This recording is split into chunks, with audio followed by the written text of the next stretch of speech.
Boa noite a todos. Bem-vindos a mais uma palestra do programa Ciência às 19 horas.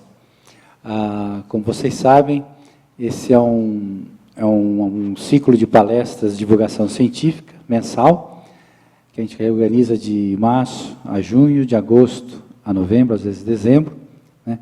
Geralmente na terça-feira de cada mês, né? Essas palestras são gravadas e disponibilizadas no nosso site, que é o www.ifsc.usp.br/ciência19h.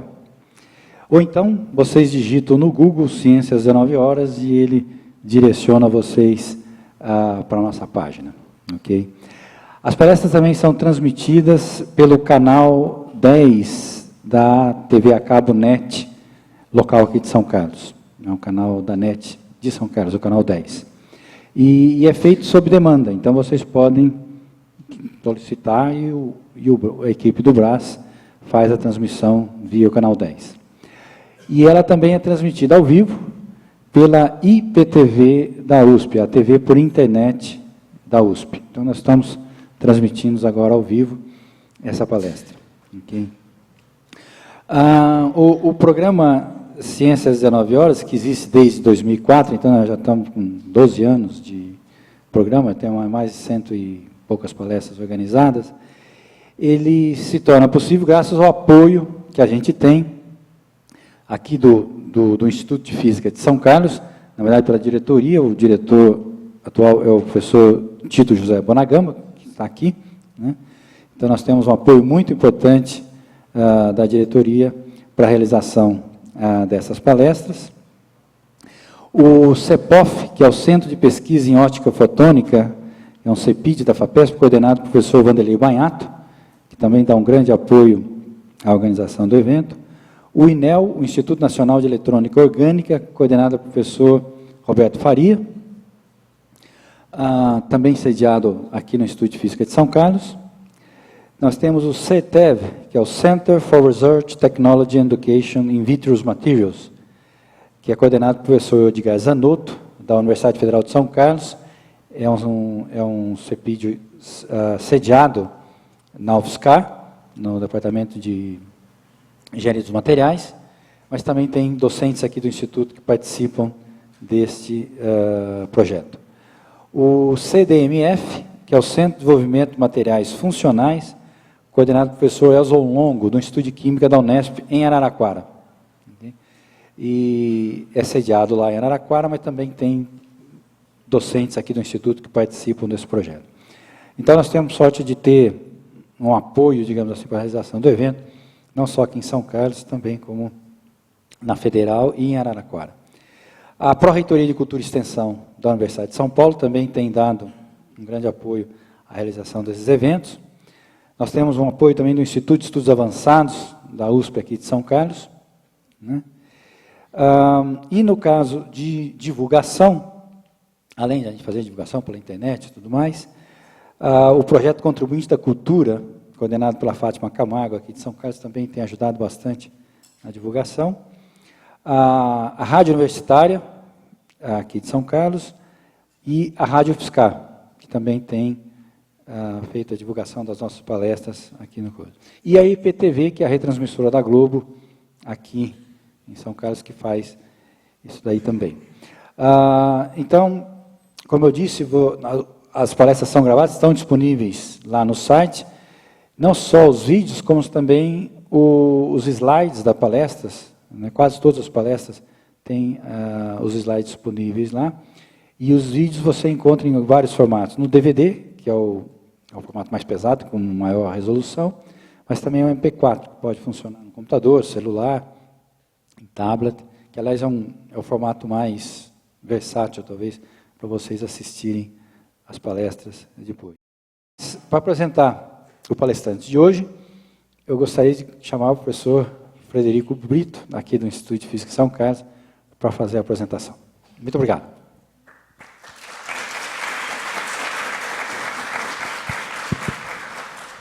Ok, boa noite a todos. Eu vou fazer uma breve apresentação do professor Amir, porque a lista de contribuições dele é muito longa e a gente, naturalmente, passaria muito tempo para enumerá-las aqui. Então, o professor Amir, só um detalhe sobre a sua formação. Ele foi aluno da PUC, Rio, de graduação e mestrado.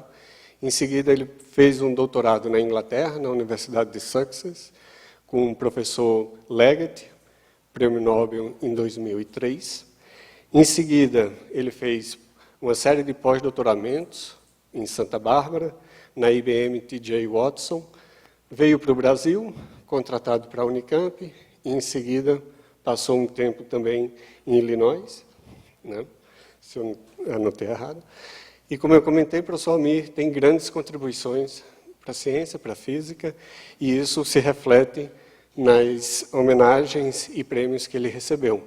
E aqui eu destaco que ele é membro titular da Academia Brasileira de Ciências. Ele também é Kramers Professor da Universidade de Utrecht, na Holanda. Em 2008, ele recebeu a menção de Outstanding Referee da APS, da Associação Americana de Física. No mesmo ano, ele se tornou, um título importante, Comendador da Ordem Nacional do Mérito Científico, que é dado pela Presidência da República, né? Bom, ele formou já 15 mestrandos, orientou 10 teses de doutorado. Acho que o mais novo feito dele, que ele se orgulha bastante, é ter terminado um livro sobre uma das suas especialidades. O professor Amir trabalhou em diversas áreas da física teórica, tem grandes contribuições de impacto no estudo de sistemas quânticos abertos. É um grande entendedor do que a gente chama de física de sistemas macroscópicos, a mecânica quântica de sistemas macroscópicos, mas ele também vem estudando sistemas de matéria condensada, em especial de baixa dimensionalidade. Eu tenho uma longa história com ele, não vou embaraçá-lo na frente de outros, só vou revelar que o maior defeito que eu encontrei dele até hoje, ele sabe qual é ser flamenguista. Tá certo? Bom, Amir, e, claro, tem várias contribuições administrativas, uma delas é ser coordenador de um Instituto Nacional, né, em Informação Quântica. Então, aqui, hoje, o nosso Instituto tem a satisfação de ouvir uma palestra de um dos maiores especialistas no Brasil, e, por que não, no mundo, sobre mecânica quântica. Amir, muito obrigado.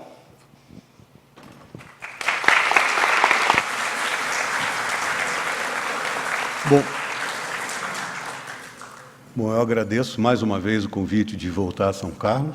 Para mim é sempre um prazer estar aqui. Não é a primeira, nem a segunda, nem a terceira vez, eu não sei nem que vez é essa agora. E também quero agradecer muito a introdução, a apresentação do Frederico. Obviamente tem muito exagero, tiro log, porque realmente foi muito exagerado. Mas tudo bem, obrigado, Fred. Bom, eu vou começar a falar então um pouquinho sobre a mecânica quântica através de exemplos simples. O que exatamente que eu quero fazer aqui?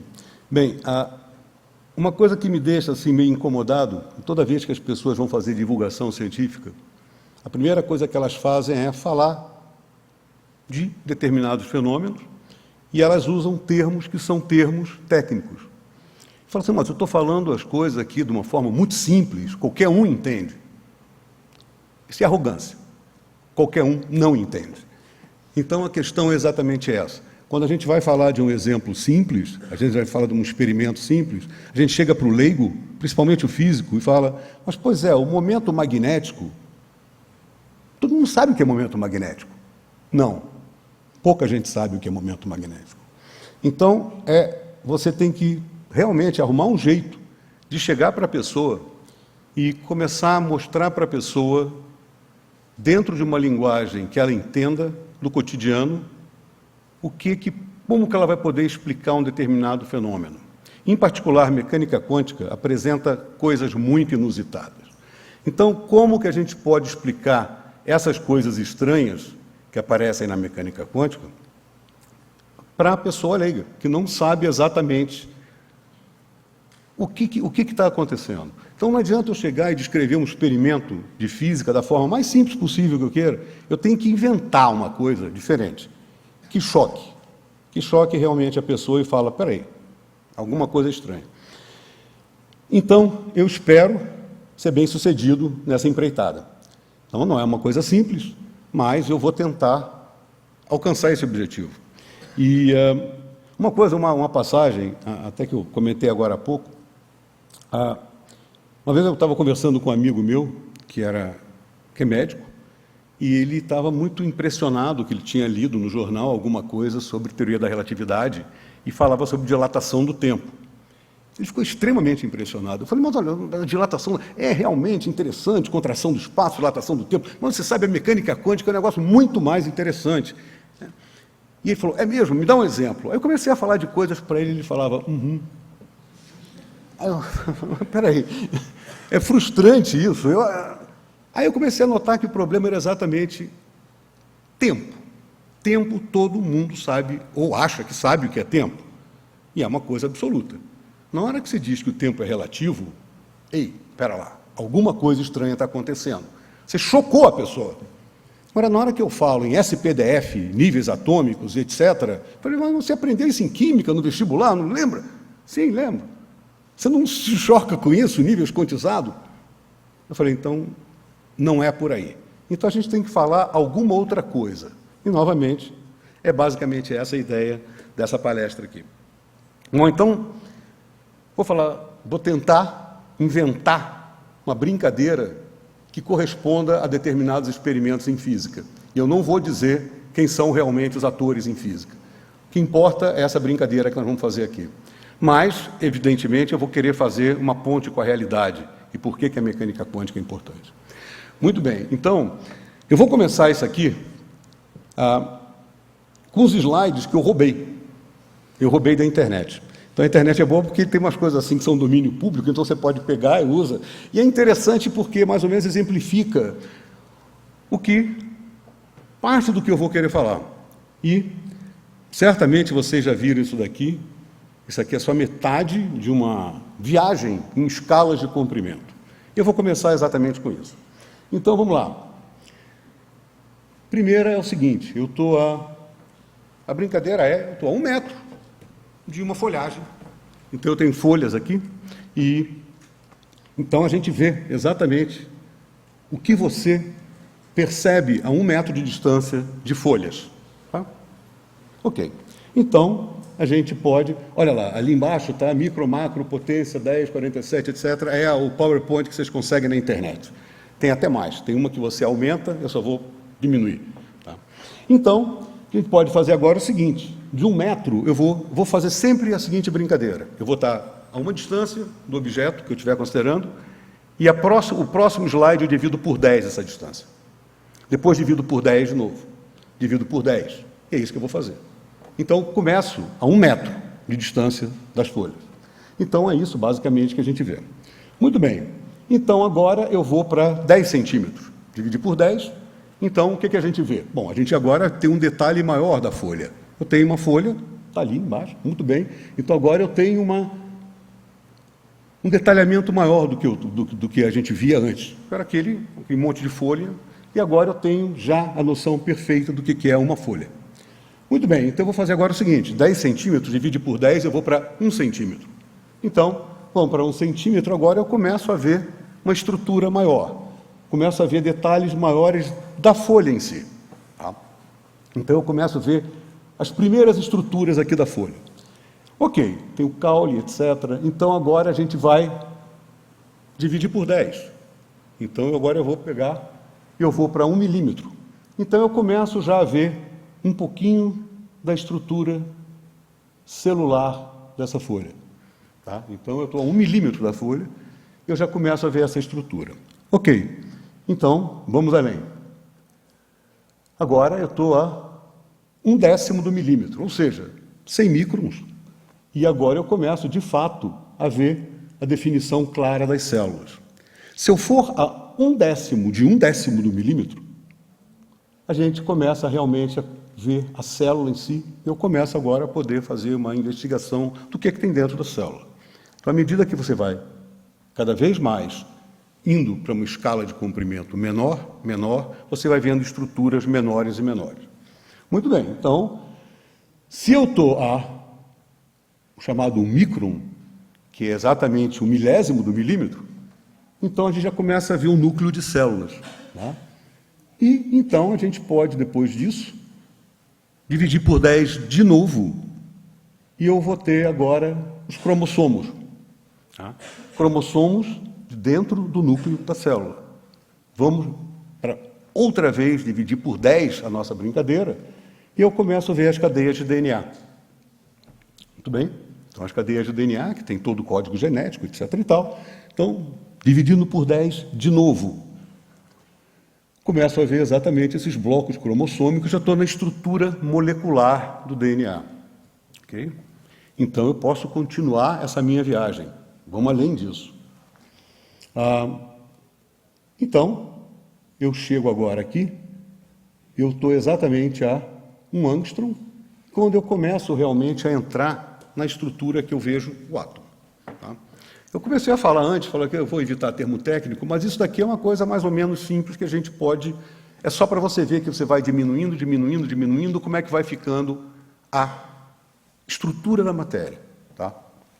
Então, depois disso, eu estou realmente... Eu começo a olhar, basicamente, nessa escala de comprimento, é a escala de comprimento do tamanho atômico. Se bem que a gente pode falar isso ou não, mas tudo bem, está lá. Mais uma vez, diminuir mais ainda, e eu começo a ver agora, por exemplo, investigar a nuvem eletrônica, e eu vou dividindo por 10 isso. Até que eu chego num determinado momento, cuidado, a gente está fazendo uma descrição muito do nosso cotidiano, do que está acontecendo aí. Tá? Certamente as coisas não são necessariamente exatamente assim, a gente vai ver daqui a pouco por quê. Por que não? Não é exatamente isso, mas, ok, então eu estou agora a 10 a menos 12 do metro, ou seja, um picômetro, e agora eu vejo, começo a olhar exatamente lá um pontinho, que é exatamente o quê? O núcleo atômico, que se eu chegar então nessa escala de comprimento aqui, 10 a menos 13 do metro, eu começo realmente a começar a ver o núcleo de carbono. E vamos embora, o núcleo de carbono, cheguei mais próximo dele, se eu divido por 10, vai chegar um momento que eu estou cara a cara com o próton, tá? Ou o nêutron, os componentes do núcleo, e eu vou exagerar, agora já está aqui já estou divagando muito, que ninguém sabe exatamente como é que a gente vai poder representar essa coisa.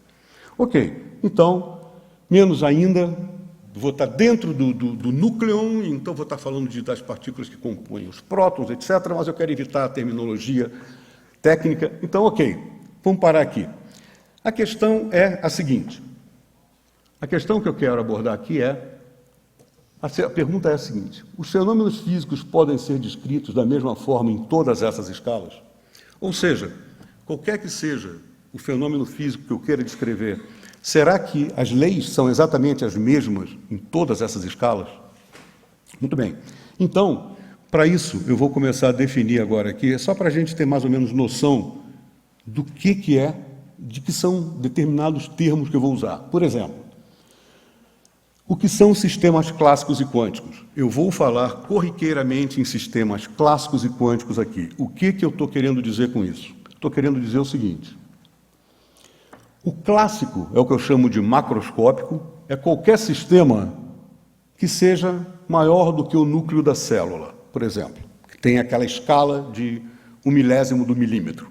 Tá bom? Então eu digo, qualquer objeto que tenha um movimento que a gente conhece, esse copo, qualquer coisa desse tipo, evidentemente, são distâncias muito maiores do que o núcleo da célula. Tá? Então, perfeito, eu estou chamando esses objetos de objetos clássicos. Aquele que, com a ajuda de um bom microscópio, a gente consegue ver. Tá? Bom microscópio. Okay? Muito bem. E quem são os sistemas que eu vou chamar de quânticos? Os sistemas que eu chamo de quânticos são os seguintes. Vou baixando a escala de comprimento e eu vou chegar, então, no átomo. Então, tudo que eu falei para baixo do tamanho do átomo, daquele tamanho que eu atribuí ao átomo, eu estou chamando de quântico. Evidentemente, existe aqui uma terra de ninguém. Entre 10 a menos 6, 10 a menos 9, são esses sistemas nanoscópicos ou mesoscópicos que o pessoal anda tratando. E tem muita coisa interessante aqui, mas eu não vou falar sobre isso, aí já é uma coisa mais técnica. Eu vou querer me ater exatamente ao mundo, ao universo chamado microscópico, ou seja, o microcosmo, aquele cara subatômico, tá? Isso é o que eu vou chamar de quântico, nessa palestra. Quando eu falar de quântico, eu estou falando de coisa realmente muito pequena. Tá? E clássico macroscópico vai da célula para fora. Tá bom? Então, se alguém tiver alguma dúvida, pode fazer pergunta. Muito bem, então como é que essa coisa começa? Então essa coisa começa exatamente quando eu quero perguntar quais são as leis que regem esses objetos que estão abaixo do tamanho de um átomo. Tá? Então, acabou parte técnica aqui. Não vou mais falar de nada técnico, não vou usar termo desse tipo mais. Muito bem. Então, começa essa brincadeira exatamente no começo do século passado, quando esses senhores eles não conseguiam, ou aliás, eles tentaram explicar alguns resultados muito estranhos, que você começava a testar sistemas na escala realmente subatômica. Então, na escala do muito pequeno. Então, você chegou nesse nível e você, então, tinha os resultados que eram resultados inesperados, que não eram condizentes com a física que se podia usar naquela época. Então, muito bem. Então, isso aqui foi feito pelos senhores, foi Planck, Einstein, Bohr, de Broglie. Essas pessoas foram as pessoas que foram, basicamente, montando os blocos da mecânica quântica. E na década de 1920 apareceu realmente uma forma sistemática de você tratar essa nova teoria, que então era um novo paradigma de todas as teorias físicas, que então você tinha formulações matemáticas de Schrödinger e Heisenberg, e uma visão unificada do Dirac, e esse senhor aqui, o von Neumann, ele realmente escreve alguma coisa sobre o problema da realidade do sistema físico. O que é realmente o sistema físico e o que significa, como que você trata processos de medida nesse sistema. Então, as pessoas começaram realmente a dar conta que o processo de medida era muito importante. E o processo de medida era fundamental na mecânica quântica, essas novas regras foram, então, criadas para descrever esses resultados de experimentos. Então, eu tenho um conjunto de regras, então eu posso dizer que a mecânica quântica é um conjunto de regras que descreve isso daí muito bem.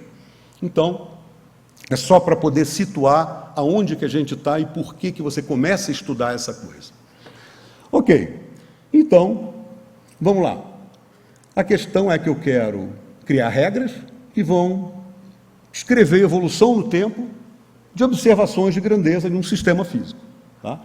Esses efeitos são fortemente evidenciados nessas escalas, molecular, atômica, subatômica, e como é que eu faço a ponte desse universo micro para o macro? Bem, existem condições que a gente pode mostrar que a gente acaba, em médias e etc., descrevendo o que a gente observa no dia a dia, no nosso mundo macroscópico. Então, as coisas são compatíveis. Muito bem. Mas eu estou falando, falei de termo técnico de novo, dizendo que eu ia evitar, mas eu acabei falando neles. O que exatamente são esses fenômenos? Onde é que está a diferença? Então, é agora que eu começo a introduzir algumas brincadeiras, alguma coisa que tem a ver com o nosso dia a dia e qual seria o equivalente no microcosmo. O que iria acontecer? Então, o primeiro exemplo é o seguinte, é um pinball quântico. Então, eu tenho, basicamente, um conduto aqui, que ele tem duas saídas, ele bifurca. Então, nesse caninho passa uma bola de gude. Eu jogo uma bola de gude no caninho. Tá? Ok. Aqui embaixo, eu tenho caixas numeradas. A caixa 7, a caixa 6, a 5, 4, 3, 2, 1, 0, menos 1, menos 2, menos 3. Se não quiser botar número, bota nome, João, Paulo, Pedro, etc. Está lá. Então, eu tenho caixas. Tenho as caixinhas do outro lado. Eu vou pegar essa bola, e essa bola vai passar nesse duto e vai ter uma bifurcação. Então, vai chegar no momento que a bola passa por cima ou passa por baixo. Tá? Ora, então, esse é um experimento que a gente faz. Alguma coisa parecida com um pinball. Tá? Joga lá, ela vai passar para aqui, vai passar para lá. Ótimo. O que vocês esperam que aconteça com uma bolinha dessa? Eu tenho, basicamente, essa saída na direção do 2 e essa saída na direção do menos 2. Então, o que a gente espera é, salvo algum erro, algum desastre que aconteça por aí, a caixinha 2 vai ficar cheia de bola e a caixinha menos 2 também cheia de bola. Tá certo?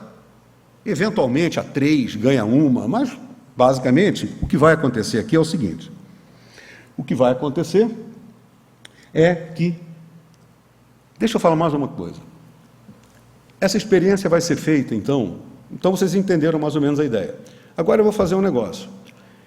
Eu vou fazer uma experiência, uma brincadeira um pouquinho mais sofisticada. Essa brincadeira é a seguinte. Para eu mostrar que várias bolas vão passar ou ela escolhe A ou escolhe B, eu quero evitar qualquer tipo de interferência que uma possa ter na outra. Um evento possa ter no outro. Então, o que eu vou fazer? Eu vou escolher 1000 cidades no mundo, tá? Em cada uma dessas cidades vai ter uma experiência igualzinha à outra. Então, cada o experimentador vai jogar uma bolinha e vai ver se ela passou pela direita ou pela esquerda. Tá? Então, essa é a brincadeira. 1000 cidades, tá bom? São completamente independentes. Ninguém sabe o que o outro está fazendo. Tá? Eu só tenho uma coleção de caixas. E essas caixas, cada uma delas vai ganhar um objeto. Muito bem. Então, o objeto é uma bola de gude? Ou uma bola de bilhar? O que acontece? O que acontece é o seguinte. Depois de eu coletar todas as caixinhas das 1000 cidades, a gente pode montar o seguinte, contar quantas delas caíram em 2, quantas caíram em menos 2, quantas caíram na caixa 0, na caixa 1, na caixa menos 1, enfim, eu posso fazer a contagem de quantas delas caíram em cada uma das caixas. Repara, em cada experimento, só uma foi para A ou foi para B. Eu juntei 1000. Tá? Muito bem, então, o que acontece é que em Campinas, a caixa foi a caixa 2. São Paulo, a caixa menos 2. Rio de Janeiro, a caixa menos 2. Paris, a caixa menos 2. Então, o que a gente tem no final do dia, alguma coisa... Nova York, caixa 2. Devia ter posto São Carlos aqui também, mas não botei. Peço desculpas à plateia. Não. Tá bom, pera. Então, bom, o resultado é mais ou menos esse. Eu vou ter, basicamente, olha lá, eu vou ter em torno de 500 realizações, foi na caixa menos 2, e em quase 500 na caixa 2. Salvo por um errinho ou outro, foi na 2 ou na menos 2. Isso é o que acontece se eu realmente estou fazendo um pinball clássico, que a gente conhece. Passa aqui, passa lá. Beleza. Vamos fazer agora uma outra coisa. Agora eu vou fazer a seguinte brincadeira. E se o objeto é quântico? Evidente que não vou pegar um átomo, passar dentro de um... Não, não é isso. Existem experiências no microcosmo que são análogas a essa. Com experiências análogas a isso aqui. E a pergunta é, o que acontece se eu fizer uma dessas experiências análogas com esses objetos? Bom, novamente, 1000 cidades, em cada uma delas eu vou lançar só um objeto, agora microscópico, quântico, vou lançar esse objeto e eu vou ver exatamente em que caixa que ele chega. Tá? E depois eu vou pegar todas as caixas. Vou fazer a coleção das caixas e vou ver o que aparece. Tá bom? Então, acontece o seguinte. Campinas, caixa 50. São Paulo, caixa menos 20. Rio de Janeiro, caixa menos 2. Paris, caixa menos 70. Nova York, caixa 200. Então, o que a gente tem agora é uma coisa assim. E o problema existe uma certa alternância de as caixas que são ocupadas, em geral, elas são vizinhas de alguém desocupado, depois desocupado, e vai assim. Então, basicamente, é o que acontece em experimentos com átomos ou moléculas ou idênticos a esse, experimentos análogos a esse. Então, o que eu quero dizer aqui é o seguinte, isso é um resultado completamente diferente de só popular a caixa 2 ou caixa menos 2. Eu tenho agora, você pode falar, mas isso, então, não seria uma possibilidade de acontecer coisas desse tipo? Que coisas desse tipo? Né? complicado, e na realidade, se você tentar fazer trabalhar, ou uma pessoa que saiba fazer essas contas, aí vai fazer, não vai dar exatamente esse tipo de alternância que eu tenho, caixa vazia, caixa cheia, caixa vazia, caixa cheia, assim por diante. Então, o que acontece aqui, essa alternância de presença e ausência de átomos nas caixas é compatível com outro conceito que a gente também vê no dia a dia. Tá? É um pouco diferente, esse é um pouquinho mais... Muita gente não presta atenção, às vezes, nesse tipo de fenômeno, mas é o conceito de interferência. O conceito de interferência é uma coisa que você vê, por exemplo, brinca na superfície da piscina, fazendo uma onda aqui, e você vai ver exatamente o quê? Elevações, e as ondas elas podem se somar ou se subtrair. Então, o que você tem é exatamente aquilo dali. Está vendo? Está vendo esses... Aqui você tem máximos ou mínimo, aqui, por exemplo, o máximo. Aqui você tem uma região onde o máximo de uma e o mínimo da outra se encontraram, então zero ali. Então, eu tenho essa alternância de uma coisa sim, outra coisa zero. Então, basicamente, o que acontece... Isso é um fenômeno também que é muito comum com a luz. Você vê, por exemplo, interferência, se você bota uma radiação luminosa com duas fendas aqui, então vem a luz que sai dessa fenda, a luz que sai dessa, e você vê exatamente isso aqui, ó. Regiões iluminadas, regiões sem iluminação, iluminadas sem iluminação. Então, olha que coisa estranha.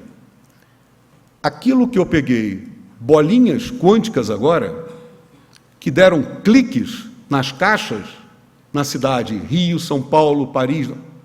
Agora, o que acontece aqui é um negócio meio estranho. Elas não vão só para a caixa 2 ou menos 2.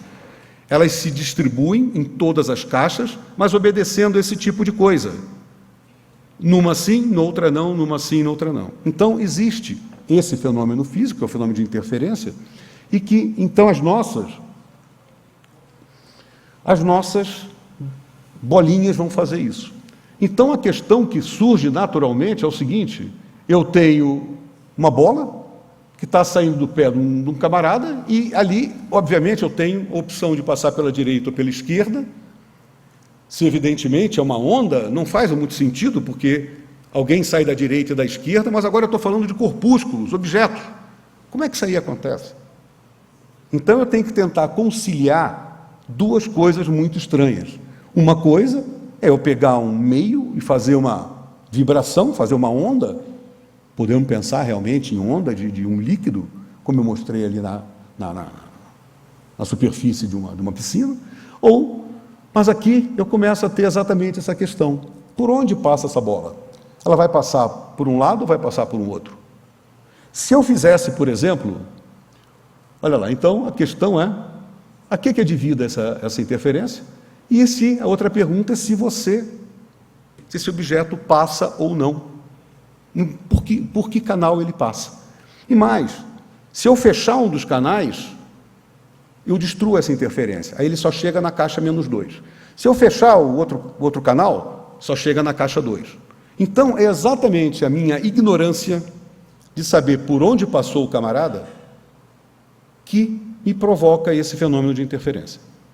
É uma coisa muito estranha, porque eu não esperaria que acontecesse isso. Ou o cara passa por aqui ou por aqui. Claro. E se eu realmente perguntar por onde você está passando, ele me responde, eu estou passando por aqui e eu vou para 2 ou menos 2. Mas se eu não fizer essa pergunta, o objeto quântico ele nunca vai me dizer por onde ele passou. Ele vai chegar exatamente nessa figura estranha, que é a figura de interferência. Chego na 1, chego na menos 1, chego na 3, chego na menos 3, e nas outras eu não chego. É isso que vai acontecer. Então, a resposta é exatamente, mais ou menos o que eu já estou adiantando aqui para vocês. O que eu tenho é uma interferência, é uma coisa muito estranha, porque, obviamente, para eu ter interferência, eu preciso de meio material, e aqui eu estou falando de uma coisa absolutamente abstrata, alternativas. Então, eu tenho uma interferência de alternativas, que é passar pela direita ou passar pela esquerda. Então, nesse caso, elas não são aditivas. Tá? Então, o que acontece aqui é que elas interferem uma com a outra. Não é como antes, que eu botava todo mundo na 2 e todo mundo na menos 2. Agora, essas alternativas elas não são mais aditivas. E mais, Essa é a informação máxima que eu posso ter. Porque se eu tentar descobrir qualquer coisa a mais, qualquer maneira que eu possa influir nesse sistema para perguntar se ela passou pela direita ou pela esquerda, eu destruo a interferência. Então, realmente, é um negócio meio estranho. Ok, mas então, posso fazer uma... Então, novamente, isso aqui eu já acabei de dizer para vocês o que é o problema das alternativas interferentes. E isso daqui é o que, muitas vezes, vocês leem, dualidade onda-partícula, quem já leu sobre isso, dualidade onda-partícula tem a ver exatamente com isso. Então, é uma coisa que você não pode dizer que é A ou B, são essas duas coisas que acontecem meio que simultâneas. E outra coisa, também já antecipei isso, qualquer tentativa de destruir, de ter informação sobre aonde passou essa bolinha quântica, vai destruir a interferência. Então, se você fizer mais um pouco... bom, isso aqui também tem um nome, que é o princípio da complementaridade. Se você faz a experiência, se ela consegue te dizer por onde passa, evidentemente, tudo volta a uma bola de gude. Tá? Então, eu não posso ter essa informação. Se eu pergunto de alguma maneira por onde ela passa, ela vira um objeto clássico. Muito bem. Então, o que é estranho, essa brincadeira, eu posso simplesmente dizer que eu estou jogando várias dessas partículas para passar por aqui ou por aqui, e no final do dia o que eu tenho é um monte de objetos chegando aqui, um monte deles chegando aqui, um monte deles chegando aqui, e no meio nada chega. Mas é estranho, porque se são objetos corpusculares, eu esperaria que esse cara chegasse ou na caixa que está na direção da saída da direita, ou a caixa na direção da saída da esquerda. Não é isso que a gente vê. Então, isso daqui é um dos exemplos, essa chamada interferência de Young, para dizer qual é o fenômeno físico que aparece, mas então, isso daqui é exatamente o que vai acontecer se eu tratar com objetos quânticos. Então, a gente já vê a primeira diferença fundamental do que seria uma propriedade quântica, uma característica quântica e uma característica clássica nesse caso. Então, realmente, eu tenho que conciliar essas duas coisas. Essa interferência de alternativas com o fato de que eu tenho cliques. Ela chega na caixa. Eu jogo uma bola e ela chega ali ou lá. Então, não é simplesmente como uma onda que você cria e vê simplesmente partes da onda se somando e partes subtraindo. Não é exatamente isso. Não é só isso. Eu tenho que conciliar essas duas coisas, que aparentemente não são conciliáveis, mas é o que acontece aqui. Essa é a única maneira que eu posso tentar descrever o que aparece aqui. Então, vamos para um outro exemplo. Bom, então você cria objetos matemáticos que são capazes de descrever isso aqui, etc., e aí você tem outros desdobramentos. Um dos desdobramentos interessantes é o seguinte. Eu vou pensar numa conta, uma pérolazinha, faço um buraco, e boto essa pérola num arame. Tá? Então, aqui está o meu arame em azul, e aqui está a minha conta. Tá? Então, essa pérola está presa no arame. Evidentemente, se eu pegar e der um peteleco nessa pérola, ela vai se mexer aqui. Todo mundo sabe o que vai acontecer, é só a gente mexer um pouquinho com isso aí, a gente sabe que a pérola brinca. Se eu der um peteleco muito forte, ela passa para o outro lado. Perfeito. Muito bem, isso aqui é o que acontece com uma conta clássica. Uma pérola que eu boto num arame. E o que acontece se eu pegar uma pérola quântica? Ou seja, vou fazer um experimento muito parecido com esse, só que com objetos no microcosmo, lá no microscópio. O que acontece? O que acontece é o seguinte.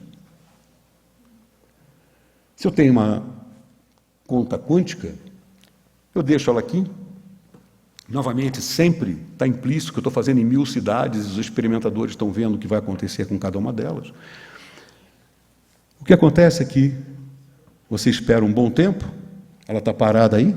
Lembre, o clássico vai ficar para sempre aí. Se eu não mexer nesse cara, ele nunca vai sair daí. Quanticamente, sabe o que acontece? Não saiu. Ela simplesmente sai daquele ponto e ela aparece do outro lado. Esse é um chamado fenômeno esse efeito é chamado, tecnicamente, efeito de tunelamento. Então, no caso quântico, lá se eu trato de átomos, moléculas, se eu fizer um experimento análogo a esse, não estou dizendo que isso pode ser feito com átomo e molécula, não, evidentemente não. Mas eu estou simplesmente trazendo o que acontece lá embaixo para a linguagem do nosso dia a dia. Então, isso é muito estranho, né? Você bota um objeto aqui, que deveria ficar preso lá para toda a eternidade, se ninguém mexer nele, e ele simplesmente, depois de um certo tempo característico, ele aparece do outro lado e vai embora. Posso fazer uma outra brincadeira, também bem interessante, que é irmã dessa daqui, que é o seguinte, é o chamado tunelamento coerente da conta quântica. Agora eu vou pegar o meu arame e vou fazer um arame com essa cara, esse arame agora é simétrico, ele é assim, ó. Tá?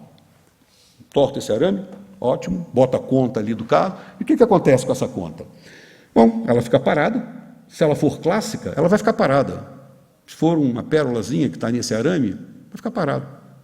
Muito bem, então eu posso fazer o seguinte, e se eu fizer montar exatamente um experimento quântico, lá do microcosmo, que seja primo irmão desse daqui, ou seja, que represente exatamente esse mesmo processo. O que vai acontecer é o seguinte,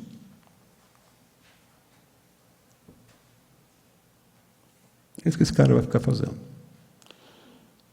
Ele vai ficar oscilando de um lado para o outro, exatamente como a outra sai. Bom, agora eu olho para o sistema. Na hora que eu olho para o sistema, ele para. Aí ele para ou na direita ou na esquerda. Então, aí você fala, mas como se você vai ver, vai estar dizendo que ele vai passar de um lado para o outro, você não está vendo? Não, você tem métodos de mostrar que... Aí já estou falando, aí obviamente é um problema do experimental em física, que ele sabe fazer um experimento que ele vai detectar que o cara está indo de um lado para o outro. Tá? Não vou entrar nesse detalhe aqui agora. Mas é uma coisa estranha, né? Então eu boto a pérola aqui, aí ela faz para lá, para cá, para cá. Você olha, ela colapsa, aqui ou aqui. Tá? A mesma coisa que é quase bem parecido com aquilo que eu perguntava para a bolinha se ela passava pela direita ou para a esquerda, ela falava, eu passo pela direita, e agora eu sou uma bola clássica, acabou, pum, vou lá para a caixa 2. Agora ele colapsa aqui também, ele fica de um lado ou do outro.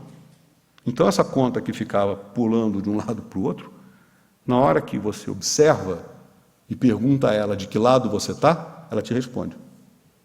Tá? Novamente, uma coisa estranha. Ou alguém acha que isso não é estranho? É estranho. É bem estranho. Mas é mais ou menos isso que acontece. Vamos piorar um pouco a brincadeira. Eu vou fazer agora, dar um outro exemplo. Quer dizer, essas coisas aqui que eu mostrei para vocês, elas estão basicamente ligadas a mais ou menos um fenômeno parecido. Que é um fenômeno que tem a ver exatamente com essa dualidade partícula-onda, etc. Agora eu vou falar de uma outra coisa. Eu vou fazer um outro experimento, que é o seguinte. Eu quero investigar determinados valores de grandezas que caracterizam um objeto. Na nossa brincadeira, eu vou fazer o seguinte. Eu vou dizer que eu só tenho 2 detetores, 2 sensores naturais, são os olhos e ouvidos. Né? E o que vai acontecer aqui é o seguinte. O objeto, ele pode ter cor e pode emitir som. Então, eu vou representar meu objeto dessa forma. Ele pode ser azul ou vermelho. E ele pode emitir som ou não. Tá? Isso daí é a propriedade do objeto. Estou criando essa brincadeira. Claro que eu estou criando isso porque existe uma experiência lá com o microscópico que eu posso descrever dessa forma ou muito parecido com isso. Mas então eu vou fazer uma coisa. Eu vou medir cor e vou medir som. Mas tem uma coisa aqui. A imposição da brincadeira é, toda vez que eu medir cor, eu vou olhar. Vou usar esse detetor, os olhos, e vou tapar os ouvidos. Tá? E na hora que eu for medir som, eu vou ter os olhos vendados e vou só ouvir. Tá? Eu não faço essas 2 coisas ao mesmo tempo. Tá bom? A brincadeira é essa. Ok. Então, o que vai acontecer? O que vai acontecer é muito estranho. Então, aqui está a maneira de eu representar os objetos. Bola branca é um objeto que não emite som. Esse cara meio espalhafatoso é um objeto sonoro. Objeto azul, evidente, e objeto vermelho. Então eu tenho duas opções, som ou não som e cor azul ou vermelho. Está claro? É o que acontece. Então vamos fazer a brincadeira agora. Novamente, lembre-se,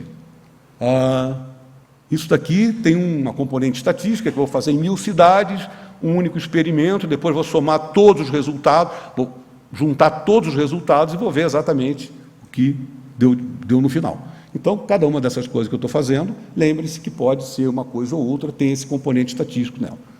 Muito bem. Então, acabei de dizer isso. E, bom, de novo, os objetos clássicos são aqueles macroscópicos e os quânticos são aqueles microscópicos. Muito bem, então vamos fazer a experiência. A brincadeira é, vem um objeto, se o objeto é clássico, vamos lá, vamos fazer a primeira medida. Audição. Bom, o que eu vou ter aqui? Ou som ou não som. Então, não emite som. Perfeito. Então, o meu objeto não emite som. Fazemos experiência de visão. Eu vou ver agora, tapa o ouvido, eu vou ver o cara. Então, quais são as chances que eu tenho? Azul ou vermelho? Suponha que não é o vermelho, é o azul. Ok, então eu já sei que o meu objeto ele não emite som e é azul, certo? Então, vamos fazer de novo o experimento de visão. O que pode acontecer com um objeto que é azul? Continua a ser azul. Isso aí. Audição. O que vai acontecer? Não emite som. Bom, se o objeto é clássico, é isso que vai acontecer. Tá? Agora, então, a determinação de uma dada característica do objeto é absolutamente independente da outra. Tá? Tudo bem. Vamos para o microcosmo. Vamos fazer a mesma brincadeira com o objeto no universo quântico. O que acontece? O que acontece é o seguinte.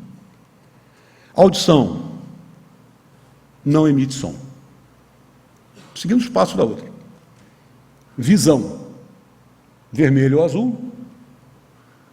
Não é vermelho, é azul. Ok. Então eu descobri que esse objeto, ele é não sonoro e ele é azul. Eu faço de novo uma experiência de visão. Ok. Ele é azul.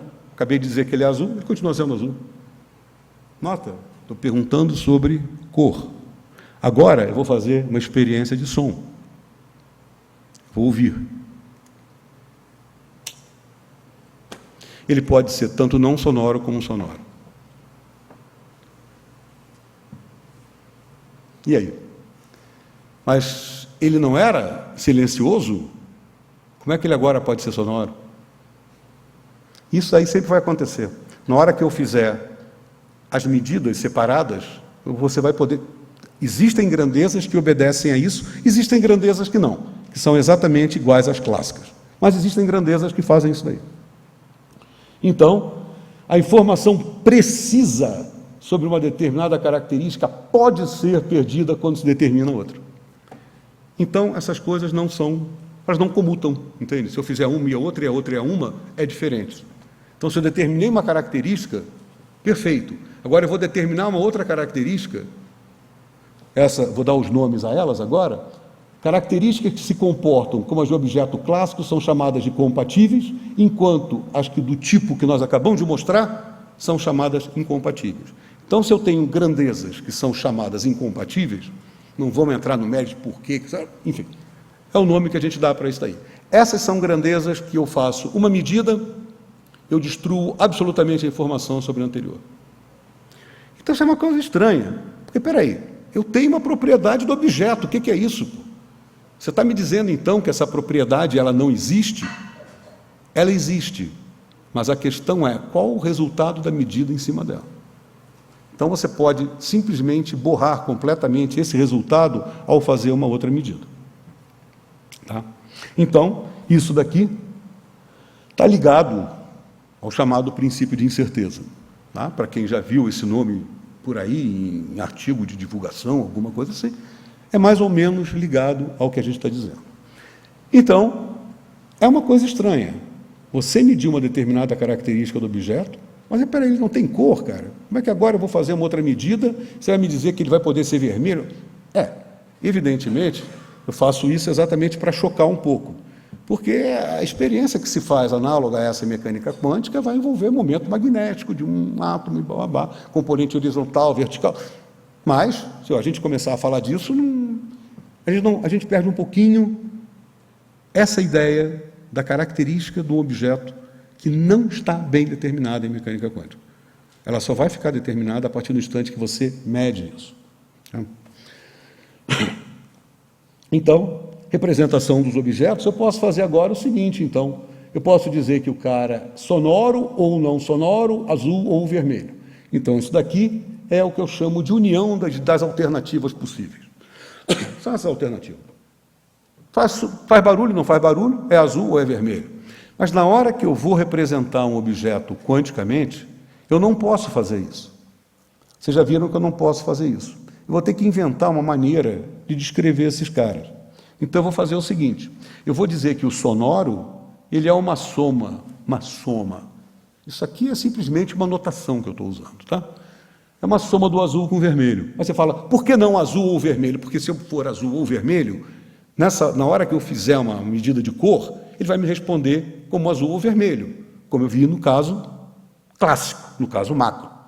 Então eu tenho que criar uma coisa estranha, que esse cara, então, sendo sonoro, ele pode ser azul ou vermelho. Da mesma forma que um cara silencioso, ele pode ser azul ou vermelho, mas eu boto um sinal menos para mostrar que ele é representativo de um cara sonoro diferente. Tá? Da mesma forma, posso pegar o vermelho e o azul, escrever como silencioso ou sonoro. Tudo bem. É uma coisa desse... Isso aqui é a nossa maneira de descrever esse cara. Então, eu digo para você que na hora que você detectou que um sujeito é silencioso, eu perdi completamente a noção da cor dele. Então, eu estou dizendo que ele pode ser representado por essa subtração aqui. Posso chamar de qualquer coisa, posso botar qualquer sinal aqui no meio, asterisco, né? Hashtag, o que vocês quiserem. Tá? Mas, basicamente, essa é a história. Então, eu perco a informação. Eu perco completamente essa ideia. Muito bem, então, isso eu chamo de sobreposição de alternativas. Eu tenho uma sobreposição ou superposição de vermelho e azul, para dar o sonoro ou para dar o silencioso. Tá? Então, evidentemente, na hora que eu pergunto a cor, ele filtra se ele é vermelho ou se ele é azul. Tá? E aí eu perco a informação sobre o som. Porque vermelho ou azul, eu posso também descrever como uma sobreposição de sonoro ou não sonoro. Essas coisas vão ficar... Eu posso fazer o intercâmbio delas. Tá? Bom, um outro fenômeno estranho é o fenômeno... Então, a gente falou dessa sobreposição, essa coisa estranha, que então eu tenho uma característica sonora, essa sonora pode ser descrita como uma sobreposição de vermelho ao azul, e o silencioso como uma outra sobreposição do vermelho com azul. Eu posso estender isso daí para umas coisas meio esquisitas. Por exemplo, eu posso pegar um objeto sonoro e ele, a gente sabe que ele é azul ou vermelho. Ele tem uma sobreposição aí de azul com vermelho. Tá? E eu vou fazer o seguinte, eu não vou observar. Se eu observar, ele vai me dizer eu sou azul ou sou vermelho. Mas eu vou deixar esse cara, de alguma forma, interagir com uma placa, e se essa placa, se ele é azul, nada vai ocorrer. Se ele for vermelho, tem uma corrente elétrica que quebra um vidro de veneno e mata um gato. Um gato está dentro de uma caixa. E tem um compartimento pequenininho que tem um vidro de veneno. Então, eu faço esse experimento. O cara é sonoro, ele então tem uma sobreposição de azul e vermelho, então ele pode dizer, eu posso fazer o seguinte, se ele for azul, nada ocorre, se ele for vermelho, dispara uma coisa que quebra, uma corrente que quebra o vidro de veneno, e o vidro de veneno mata o gato. Então, eu tenho, se você segue as regras, que eu disse que a mecânica quântica é um conjunto de regras, se você segue as regras da mecânica quântica, o que vai acontecer aqui é o seguinte, eu posso fazer a seguinte brincadeira. O cara é azul significa que ele não vai disparar ninguém, então todas as células, todos os componentes do gato são correspondentes a componentes azuis. E eu vou representar isso como gato vivo. Ao contrário, se por acaso esse camarada aqui for vermelho, ele vai disparar a corrente letal e eu mato o gato. Então, todas as células, todo mundo do gato agora vai estar compatível com o estado do gato morto. Pronto. Isso aqui acontece. Nota que não é o gato. Então, tem uma situação muito estranha. Isso daqui foi chamado de um paradoxo do gato. Mas como? Se eu sigo as regras da mecânica quântica, vou a fundo nessa brincadeira da sobreposição, eu vou montar situações esdrúxulas onde eu vou ter um objeto quântico, um objeto clássico, macroscópico, não é vivo ou morto. Ele vai estar vivo ou morto quando eu olhar. Mas se eu não olhar, eu posso tentar fazer um experimento e mostrar que o equivalente disso aqui, de fato, é uma sobreposição do gato vivo e morto. Como daquela conta, na direita ou na esquerda. Tá? Então eu posso ter isso aqui. Lembra quando eu falei lá no começo daquela região da zona morta, entre o micro e o macro? De fato, há sistemas que a gente pode tratar hoje em dia que mostram exatamente, eles não são micro nem macro, mas eles já apresentam esse tipo de física, esse tipo de fenômeno aparecendo. Muito bem. Então, aqui. Tem mais um outro exemplo que eu queria dar, que também é bem interessante e está bem em moda atualmente, que é exatamente o fato de eu ter agora dois objetos. Tá? Então eu tenho dois objetos, e esses objetos, um deles pode ser vermelho e outro azul, mas eu tenho uma outra chance de um ser azul e outro ser vermelho. Então eu tenho essas duas possibilidades. Esse é o objeto 1, esse é o 2. Mas ele tem uma sobreposição com de um ser azul e de dois ser vermelho. Estão dentro de uma caixinha. Então eu libero esses caras. Eu deixo sair um objeto para um lado e um objeto para o outro. O que é interessante aqui é o seguinte: se eu deixo os caras se afastarem espacialmente e eu não fiz nenhuma medida da cor desses caras, o que acontece aqui é o seguinte: eles continuam com essa possibilidade, essa sobreposição do primeiro ser vermelho e o segundo azul, mas essa sobreposição com esse cara ser azul e esse cara ser vermelho. Então, na hora que você faz uma medida nisso aqui, eu posso então pegar o objeto 1 e falar, olha, eu vou fazer uma medida de cor nele. Se eu faço uma medida de cor nesse cara, o que acontece? Olha aqui, ó. Se eu faço uma medida de cor nele agora, eu pego, faço uma medida de visão no 1. A medida de visão no 1 me diz o seguinte: o 1 pode ser vermelho, mas quando o 1 é vermelho, eu sei automaticamente que o 2 é azul, porque ele está nesse pedaço. E se esse camarada aqui é azul, o outro cara é vermelho. Então, fazendo uma medida de cor em um deles, eu sei automaticamente a cor do outro. Então, isso novamente é uma outra coisa que o pessoal... Isso é um pouquinho não, muito contrário à física clássica.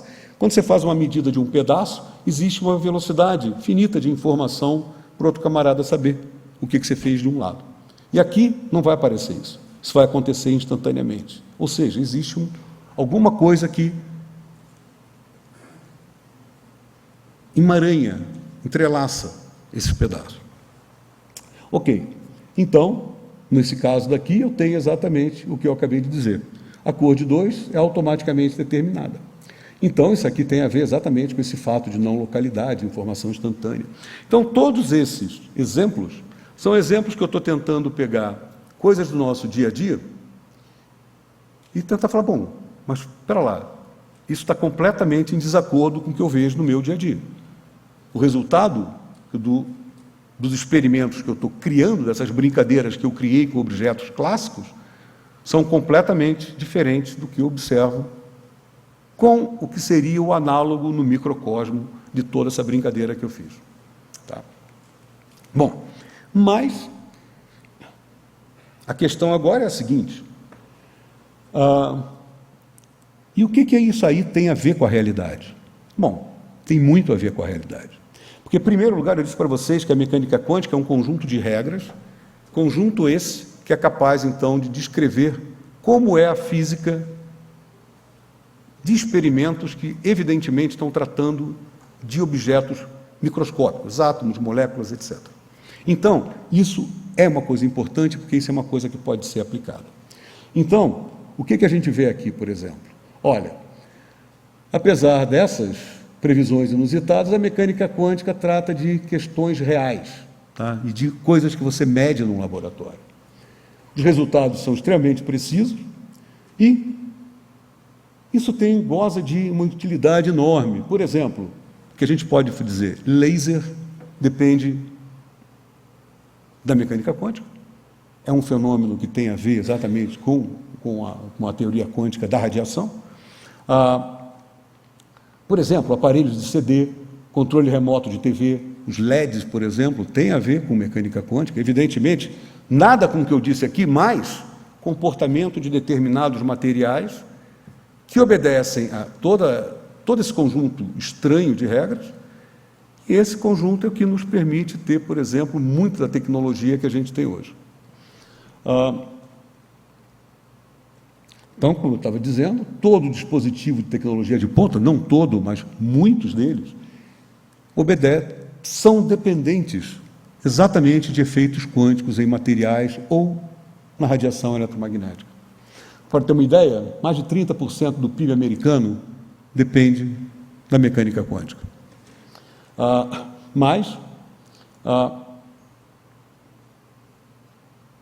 Bom, outra coisa é que qualquer um pode me perguntar agora, bem, então você está me dizendo que existe uma física do pequeno e uma física do muito grande, né? Será que é isso? Isso é uma coisa que está em debate. Muita gente discute essa questão. Será que então você tem que ter uma física diferente do micro e do macro? Tem um limite onde essa coisa para? Não. Basicamente, existe uma linha muito forte na comunidade que pensa o seguinte: você poderia, em princípio, descrever tudo com mecânica quântica. Cuidado com esse tudo, mas vamos lá. Poderia. Mas você está levando, quando você chega no mundo macroscópico, é muito difícil você isolar os sistemas. Então você começa a ter efeitos que começam realmente a borrar todas essas características quânticas inusitadas dos sistemas.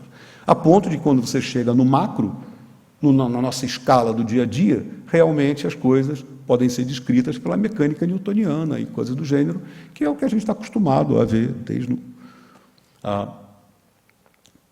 do colegial. Bom, quem realmente trabalhou com a parte de física no colegial. Muito bem. Então, outra coisa, eu falei de medida, só tem sentido a gente realmente falar de uma determinada grandeza na hora que a gente mede isso.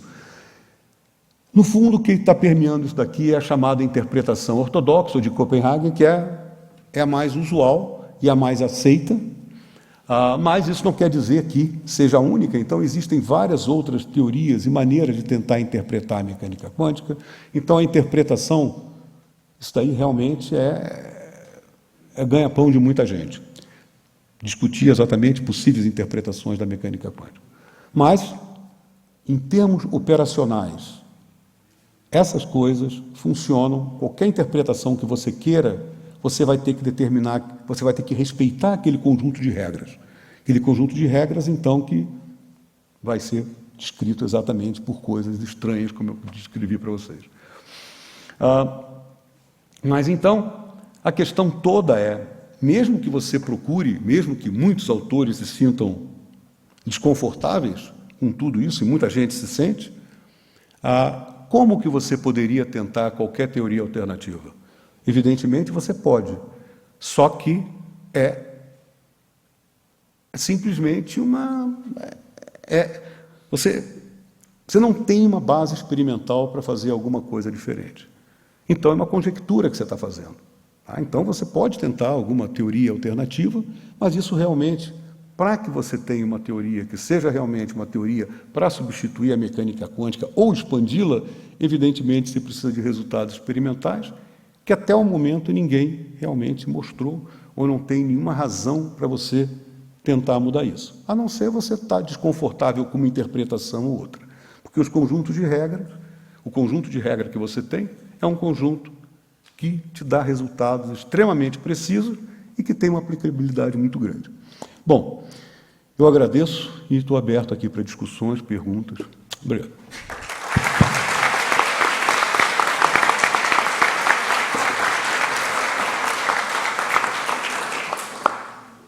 Bom, abrimos então para perguntas, comentários, dúvidas. Vocês vão levantando a mão e eu vou... Professor, eu tinha lhe perguntado antes, eu me sinto extremamente incomodado com as aproximações metafísicas, com a quântica, onde muita gente produziu até um filminho, aquele Quem Somos Nós, e outras especulações sobre isso. Tem outro que é o... Como é que é o... Tem um filme que é famoso aí que fala sobre... Hein? O Segredo? O Segredo. Eu não vi, não, hein? E a outra pergunta era o seguinte, pelo que eu entendi, no nosso mundo, as coisas buscam pontos de equilíbrio e precisa de uma força externa para tirar daquele ponto de equilíbrio. Aparentemente, nesse micro, nesse quântico, não tem equilíbrio? Não tem, você tem sim, mas a questão agora é diferente. A questão de você, tudo bem, você continua tendo uma forças, mas agora o teu conceito agora vai ser um pouquinho diferente, porque o problema é como que você aplica essa força em quem? E o teu objeto não é mais uma massa pontual, por exemplo, um objeto, um copo, que eu posso mexer nesse camarada, aplicar uma força nele. Não é, agora é diferente. Então, o problema é como que a gente tem que abrir mão do conceito corpuscular. Então, o que você pode fazer agora é simplesmente dizer que você tem uma linguagem um pouco mais técnica, um perfil de um potencial, uma energia potencial, e você então pode realmente passar de um lado para o outro, que não é incompatível. O problema todo é como você descreve o objeto onde você aplica a força. Então, a tua descrição agora não é mais uma descrição corpuscular. Foi isso que eu tentei mostrar naquele primeiro experimento. Não faz sentido mais você falar nisso. Só quando você, de fato, observa o objeto diretamente. Pergunta de que lado que ele está, por exemplo. Tá? Agora, a questão é como você descreve isso. Então, você tem agora essa dualidade partícula-onda. Então, nessa hora, é muito mais fácil você pensar como, por exemplo, radiação atravessando um meio com uma determinada constante de elétrica. Pronto. Aí você muda. Você pode pensar para você descrever aqueles fenômenos que eu descrevi, você tem que pensar mais na componente ondulatória da partícula. Tá? Esse é componente ondulatória da matéria. Quer dizer, são essas coisas que levam às interpretações estranhas que você estava falando. Quer dizer, então você não tem matéria, é uma coisa e pronto. Na hora que você falou e pronto, a questão é, a gente só tem maneira de descrever partícula ou onda.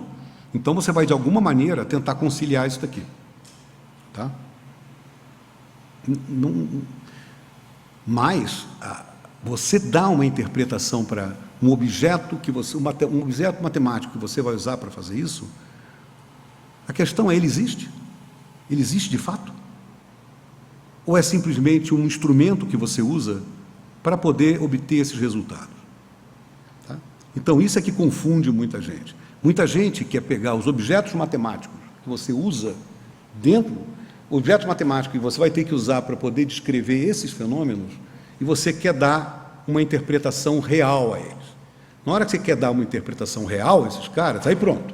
Aí você começa a entrar por um outro lado. Você começa com umas interpretações mais perigosas, que não tem nada a ver. Você pode dizer que isso aqui é só um objeto. Esse objeto é a única coisa que você pode usar para descrever esses efeitos bizarros.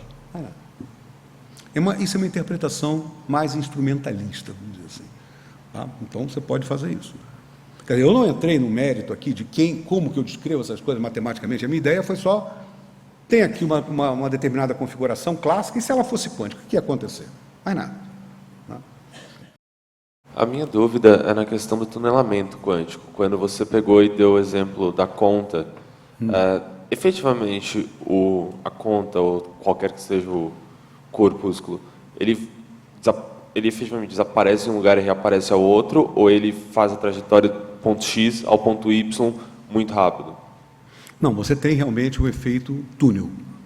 Você pode, de fato, você tem uma determinada, um determinado observável, uma grandeza que você pode observar, que está numa determinada configuração, e você pode passar para outra configuração, que classicamente não seria permitido.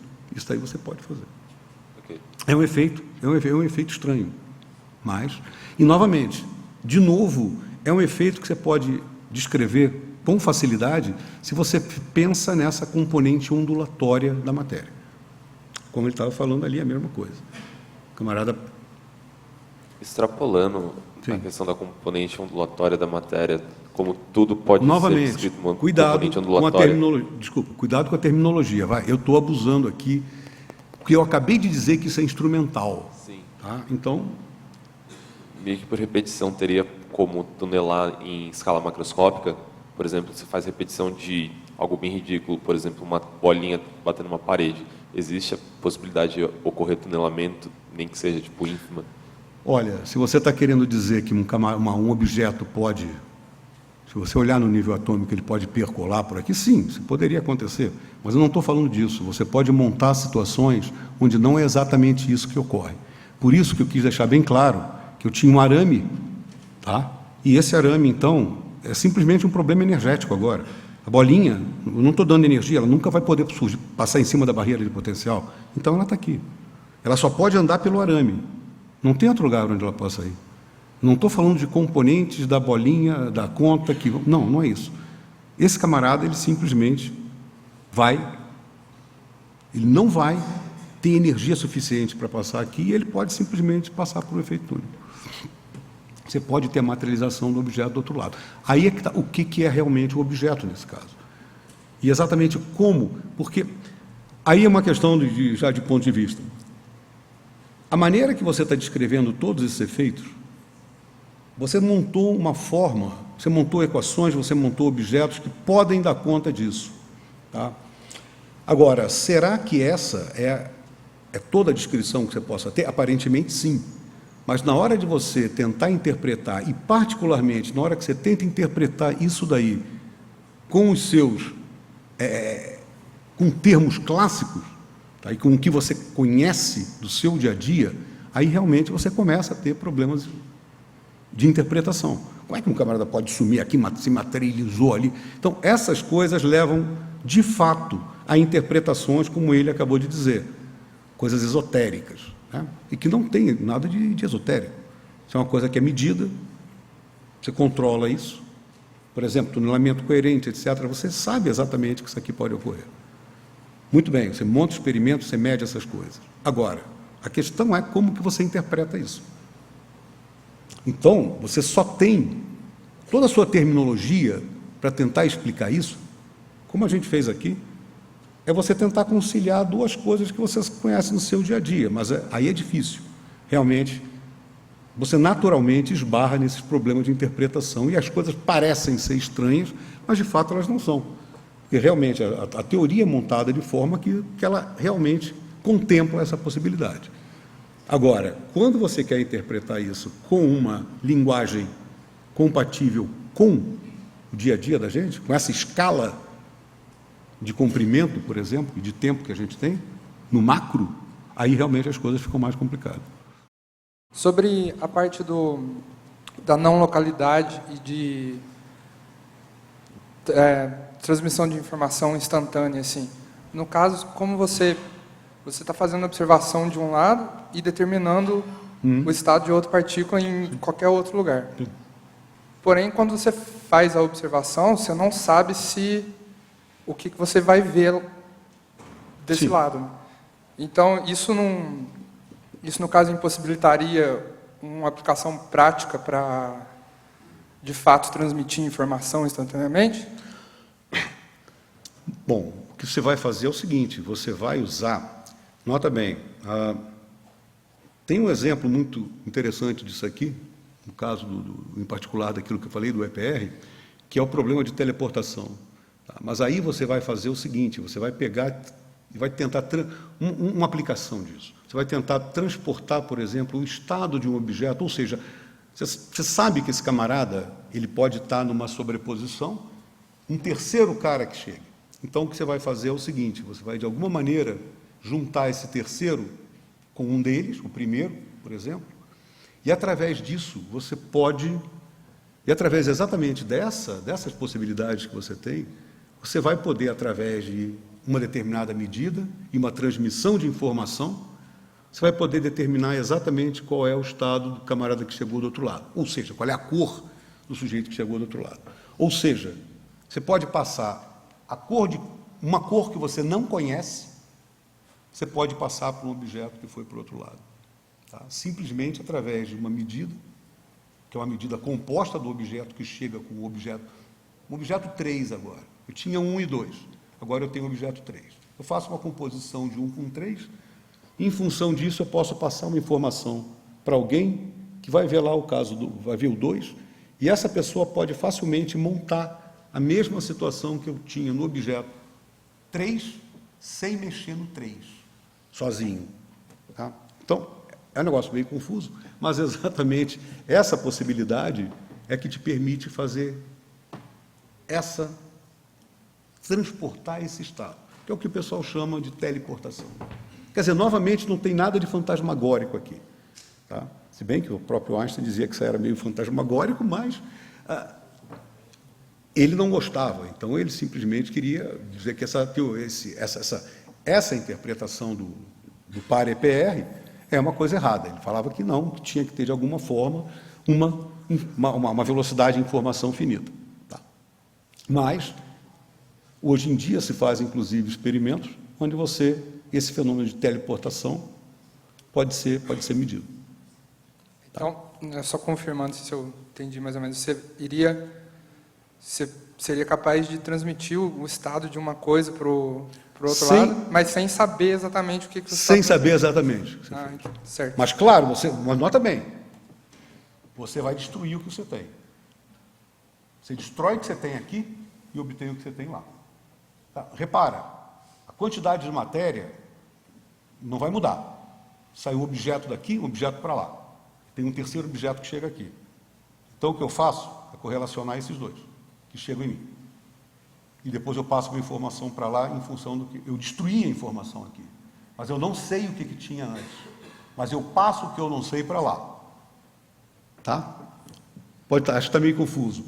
Mas a questão não é que o camarada some daqui e aparece lá.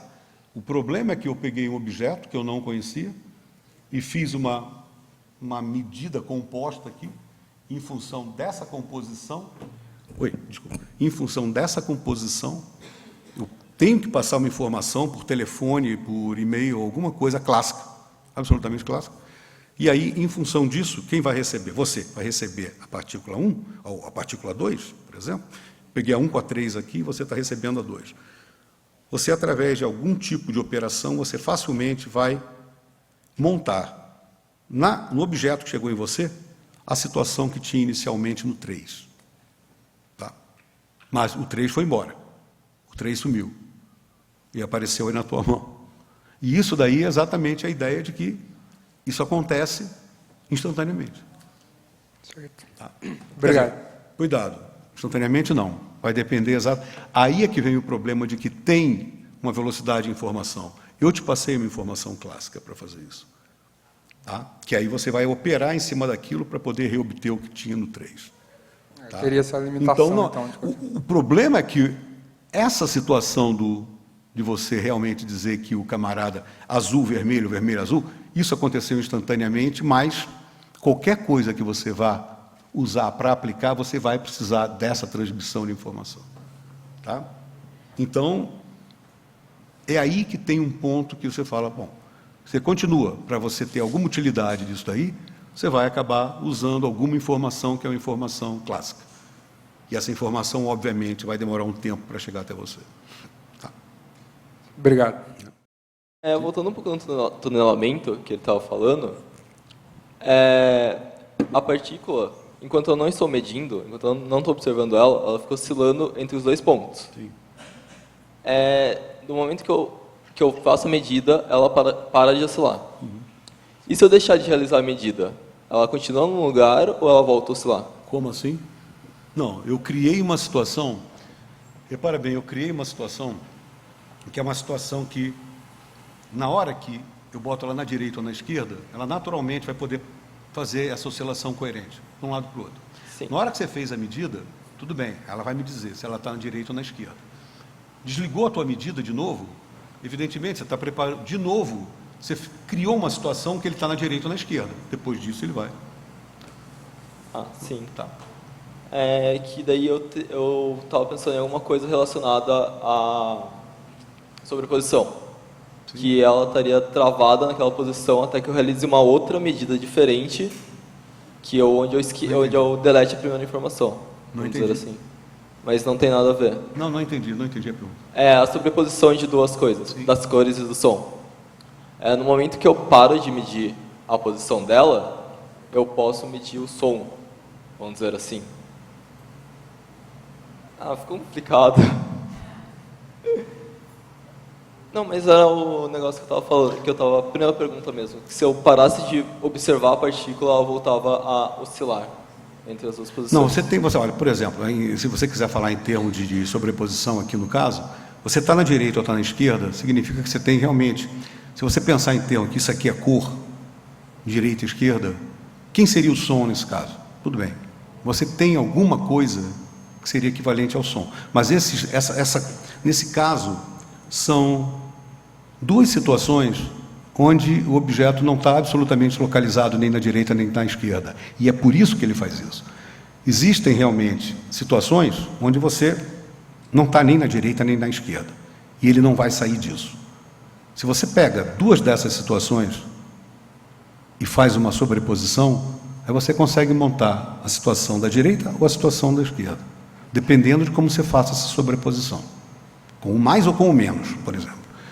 Então, com o mais, essas duas coisas que seriam representando o som, tá, vão ser exatamente o direito ou o esquerdo. Então, tem duas maneiras de sobrepor o sonoro e não sonoro, que eu não estou te dizendo como é que é a interpretação deles agora, só posso dizer que ele é absolutamente não localizado. Sonoro é um cara que não é localizado. O não sonoro também é um outro cara não localizado. Mas eu posso juntar esses dois, posso fazer uma sobreposição, que me dá o cara vermelho. E posso fazer a sobreposição camarada azul. Tá? Isso eu poderia pensar assim. Tá? Mas o sonoro e não sonoro são duas coisas que não têm absolutamente localização definida. Eles são completamente delocalizados. Exatamente por isso que você pode ter alguém que pula de um lado para o outro. Sobre computadores quânticos, quais propriedades eles usam e se seria viável de fazê-los algum dia para usar como computadores normais? Olha, o pessoal está trabalhando bastante nisso daí, e, evidentemente, uma dessas coisas que eu falei aqui, você tem que fazer essas sobreposições agora, mas não são sobreposições só com poucos, um azul e um vermelho. Você tem vários objetos que vão poder ser azul ou vermelho, tá? E você então vai agora fazer sobreposições, que eu vou ter azul, azul, azul, vermelho. Então você pode criar uma situação de... Quer dizer, tem várias maneiras de fazer computação quântica, mas a que mais se aproxima do que a universal, que o pessoal tanto fala, tem a ver exatamente com você fazer sobreposições de estados que envolvem um número muito grande de objetos. Então, um número muito grande de objetos que podem ser ou azul ou vermelho, ou azul ou vermelho. Tá? Então, eu faço todo mundo azul, ou metade azul, metade vermelho, e vou fazendo sobreposições de várias configurações. E essas coisas aqui podem ser usadas exatamente para você codificar a informação, você fazer operações em cima disso. E muita gente trabalha nessa área hoje em dia, e basicamente é o que eu posso dizer no momento. É baseado exatamente em coisas como princípio, mas são sobreposições de estados, como aqueles que eu mostrei para você do EPR, azul, vermelho, vermelho, azul. Então, são os estados que como eu até usei o jargão, emaranhado, você então tem esse tipo de estado e você vai usar esses estados, vai usar exatamente essa capacidade de você poder ter essas sobreposições para você usar determinados tipos de algoritmos para usar isso aí como um processador quântico. Tem uma analogia que é clássica na física, que é sobre, no fim do século XIX, se dizia que a física estava quase completa, né? Havia, o céu da física estava aberto e havia só algumas nuvens que eram alguns fenômenos que eram mal explicados, e quando se foi remexer isso, percebeu que o céu, na verdade, virou uma tempestade, né? Como o senhor descreveria esse céu da física hoje? Continua tão nublado quanto antes? Olha, tem muita coisa que tem que ser feita. Inclusive, não só mais para teoria, por exemplo, em cosmologia e várias outras coisas, tem muita coisa para você que está sendo discutida. A questão é o seguinte: você tem uma teoria que é muito debatida, que é a teoria de cordas, por exemplo, mas, quer dizer, eu não sei se seria exatamente a mesma situação, ou se teria alguma coisa para você tentar criar um novo paradigma hoje. A questão é, será que isso aí é só uma questão quantitativa ou não? Pois é, mas tem gente que diz que não tem nada de estranho na matéria escura. Tem gente que fala, não, isso aí você pode explicar de outra forma. Então é aquele negócio, mas tudo bem, mas mesmo assim, a questão é, você tem de fato um novo paradigma para você usar em teorias físicas, ou é simplesmente um tipo de partícula que não foi detetada ainda, não sei. O problema é esse, é alguma coisa que você não saiba, algum ingrediente novo na velha teoria, ou você precisa de fato de uma nova teoria. Sim, bom, aí... Bem. Então ele está falando aqui da limitação que você tem naturalmente do que tudo que a gente conhece, tá? Determinada escala de comprimento, então você vai abaixo dela, nada do que a gente está falando faz sentido. Então, mas novamente, aí você vai precisar exatamente de experimentação. Você vai precisar de resultados experimentais para poder estabelecer um novo paradigma. Senão, a limitação natural está lá. E a mesma coisa. Muita gente acha que a mecânica quântica é uma teoria incompleta. Tá? Então, aquele negócio, bom, está faltando alguma coisa. Mas tudo que você diz que está faltando alguma coisa e tenta fazer alguma teoria que dependa disso, todos os experimentos feitos até agora, claro, vai ter gente que pode levantar aqui e falar, não, mas tem uma imprecisão da medida. Tudo bem, tem todo um debate em cima da imprecisão da medida, mas tudo leva a crer que esses experimentos simplesmente corroboram tudo que a mecânica quântica está dizendo. Então, você pode dizer, não, o pessoal chama de variáveis escondidas, por exemplo. São grandezas que você introduz na sua teoria exatamente para poder entender melhor, ou poder descrever melhor, interpretar melhor determinados efeitos. Determinadas medidas, por exemplo, no EPR, em várias outras situações. E tudo que você mede está ainda de acordo com as previsões da mecânica quântica. Então é uma coisa estranha. E às vezes as pessoas querem que a mecânica quântica responda questões que ela não tem capacidade de responder. Por exemplo, eu estava falando que fazem 1000 cidades o experimento, você nunca vai poder me dizer em que caixa a partícula vai chegar. Você não tem como dizer isso.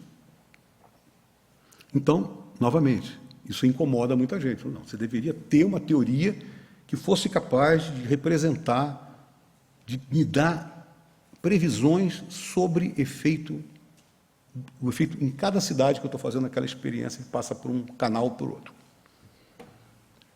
Ela não vai me dizer isso. Você vai ter que criar algum objeto que seja capaz de me responder o que você obtém no final. Você pode ter probabilidades de ter aqui, ter ali, isso você pode dizer, mas não mais do que isso. O senhor falou muito a respeito do observador nos experimentos. Minha dúvida é se o observador na mecânica quântica é um objeto matemático ou se é realmente uma pessoa. Não entendi muito bem se ele é uma abstração matemática ou não. Cadê o perguntador? Olha, não, em geral, quando o pessoal está falando, inclusive tem gente que fala que todo esse processo do colapso, etc., tem a ver com o observador, uma questão de consciência e coisa do tipo. Mas o problema é uma montagem que você faz. São sistemas interagindo e você, então, tem... Evidente que você vai chegar num determinado momento e você vai ter que usar a mecânica clássica para você interpretar os resultados que você tem. Quer dizer, no final, você acaba tendo uma determinada grandeza, que é a grandeza que você vai se referir a ela como resultado da sua medida. Tudo bem, mas aí, quer dizer, você pode dizer que o observador é o que vai interagir com essa grandeza, que vai acabar sendo, que vai chegar... Por exemplo, você passa um objeto vermelho ou azul dentro de uma caixinha e o ponteiro vai para V ou vai para A. Então, mas se passa um cara sonoro, o que acontece com o vermelho ou azul? A gente já viu que está numa sobreposição. Então, você, de alguma forma, você não tem uma sobreposição do ponteiro no vermelho ou azul. Então, de alguma forma, tem algum efeito que vai... Se você vai fazer uma medida de cor, naquele cara que você sabe que ele é sonoro, ele vai te dar vermelho ou azul na hora de você responder. Mas ele nunca está exatamente nessa situação de sobreposição também, como o gato. Né? Porque, a rigor, se eu passo um cara que é sonoro, tá? Então ele pode ser em cor, ele pode ser vermelho ou azul. Se eu boto ele dentro dessa caixa, e tem uma outra grandeza agora aqui é o gato vivo ou gato morto. O gato vivo, o cara é vermelho. O gato vivo, o cara é azul. O gato morto, o cara é vermelho. Pronto. O gato, você observa. Tá? Tudo bem. Então, a questão é como que você descreve um determinado tipo de grandeza, e essa grandeza vai, de alguma forma, perder toda essa característica quântica que é de sobreposição. Tá? Então, tem gente, inclusive... faz parte dessa teoria quântica mesoscópica, naquela terra de ninguém que eu falei antes, que você já tem possibilidade de ter essas duas coisas acontecendo. Uma delas, efeitos deletérios devido a interações que você não pode controlar, com efeitos genuinamente quânticos. Então, naturalmente, você pode chegar e dizer, não, mas olha, eu tenho alguma coisa que eu não controlo, que na realidade é como se isso daí fosse destruir essa possibilidade do gato estar vivo ou morto ao mesmo tempo, essa sobreposição. Então, o gato está vivo ou está morto. Então, isso aí é clássico. Então, nesse caso, o observador, o que é observador aí no caso? É essa grandeza que você tem, porque essa grandeza agora é clássica, então ela colapsou em morto ou vivo. Agora, quer dizer, o que significa? Você tem várias coisas que você pode botar, que você pode levar em consideração para tentar ver exatamente como que você destrói essa possibilidade da sobreposição e vira simplesmente um A ou B. Isso daí... Agora, dizer que isso daí... Aí, evidentemente, tem variáveis que você não está levando em conta, são variáveis ignoráveis, etc., que, de alguma maneira, vão ter esse efeito deletério. Tá? Tudo bem. Então, eu não preciso falar em consciência, que o observador... Não preciso falar nisso. Tá? Tem maneira de você chegar e dizer, não, eu posso realmente explicar de uma forma... Tem muita gente que não concorda com isso. Tá? Tem gente que fala que não. Essa ideia que eu estou passando aqui não explica, por exemplo, como é o ato de medição e todo esse papel. Aí, pronto. Novamente, aí você tem toda essa gama de interpretações para a mecânica quântica. E aí, não posso dar uma resposta definitiva, evidentemente. Obrigado. Eu só quero dizer uma coisa, as respostas que eu dou tem muito de um pouquinho da minha visão pessoal e do tipo de escola que eu sigo, evidentemente. Tá? Certamente você vai perguntar a alguma outra pessoa que vai aparecer aqui com uma interpretação completamente diferente. E vai dizer que não, eu sou adepto de uma outra maneira de pensar. Não. Então, não existe assim Quer dizer, existe uma teoria que é a teoria conhecida como eu botei nas conclusões, que é a interpretação de Copenhague, que é ortodoxa, etc., e ela não é, obviamente, satisfatória, tem muita gente que detesta essa interpretação e tenta botar novos ingredientes ali para mostrar que dentro da própria mecânica quântica, dentro desse conjunto de regras, você consegue explicar isso de uma forma mais razoável. E outras pessoas discordam. Enfim, então, o debate ainda vai longe. Boa noite. Na mecânica clássica, por exemplo, sempre vai ter uma força agindo sobre o corpo, que é a força da gravidade. E eu queria saber, na verdade, como é que essa força funciona no nível quântico, ou se ela simplesmente... Não, quando você usa... O problema novamente, é o que eu respondi a ele aqui. O objeto que você está dizendo, você continua tendo uma força gravitacional. A questão toda é como que você descreve o objeto. Você não pode mais dizer que simplesmente força é massa vezes aceleração. Aceleração precisa de um ponto. Tá certo? Você precisa de saber como é que é a aceleração de um objeto. Então, você está falando de um objeto. Você tem o objeto, a posição dele, variação no tempo da posição, a velocidade, e a variação da velocidade, que é a aceleração. Então, eu estou falando de ponto. Estou falando do ponto A e ponto B. A questão é, isso em mecânica quântica, você não faz essa discussão. Tá? Então, você tem que saber exatamente como que usar o conceito de corpúsculo em mecânica quântica. De novo, é a mesma coisa. Ela aparece, mas ela aparece de uma forma diferente. Ela aparece de uma maneira que ela vai atuar em cima desse objeto. Eu não quero nem dizer o nome dele aqui, mas todo mundo quem faz física já sabe a função de onda, que é uma coisa que é uma função de espaço no tempo. Então, você pode imaginar isso aqui como um objeto estendido. Isso é um instrumento, hein? Cuidado. Então, quando você bota a gravidade agora, você bota numa equação que tem esse novo ente. Então, ela não pode ser interpretada da mesma forma que você está falando. Agora, eu posso sim pegar e usar todo o formalismo da mecânica quântica e mostrar que, na média, eu tenho, por exemplo, o valor médio da posição e etc., vai obedecer exatamente o que você está dizendo. Valor médio. Tá? Então, não tem nada de anormal. Eu vou fazer uma suposição aqui e eu gostaria de saber do senhor qual é a probabilidade disso ser razoável.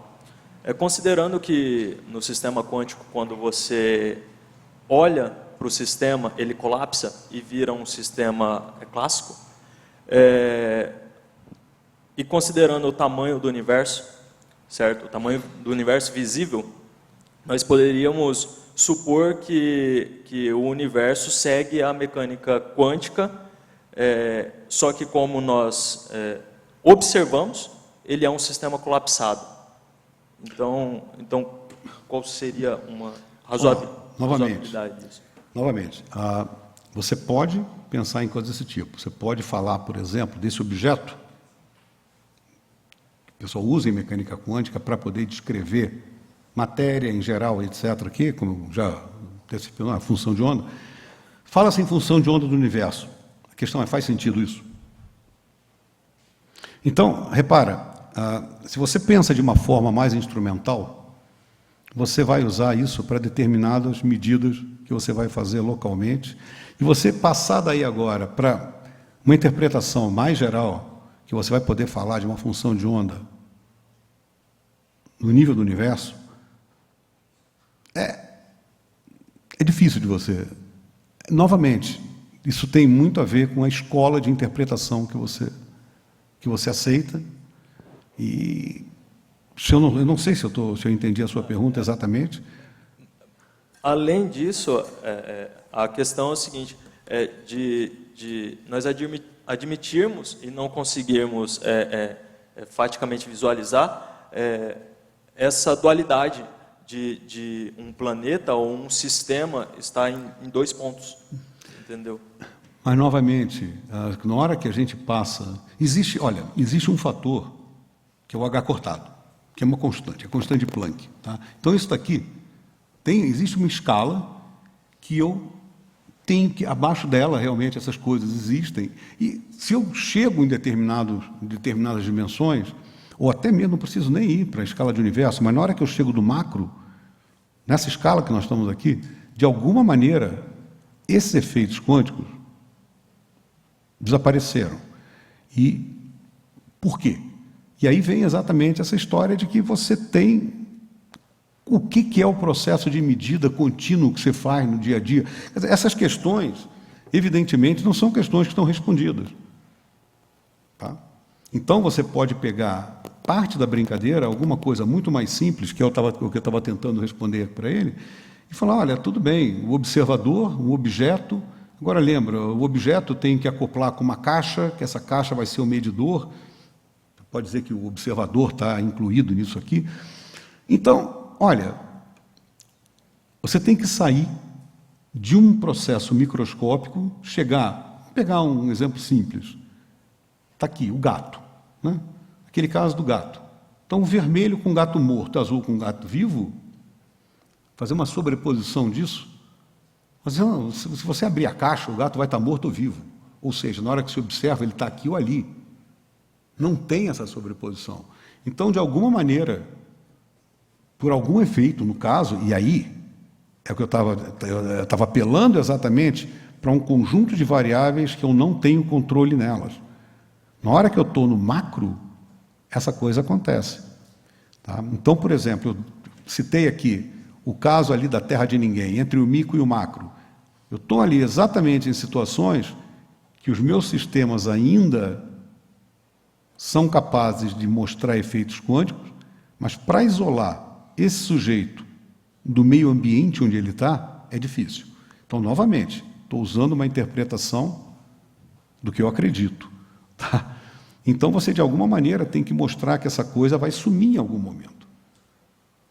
Ok? Então, muita gente apela para várias outras coisas. Então, no caso, tem essa escola que apela exatamente para coisas que você não controla, que acabam, mesmo sendo tratadas quanticamente, elas acabam destruindo, por exemplo, essa oscilação coerente de um lado para o outro do arame e coisas do gênero.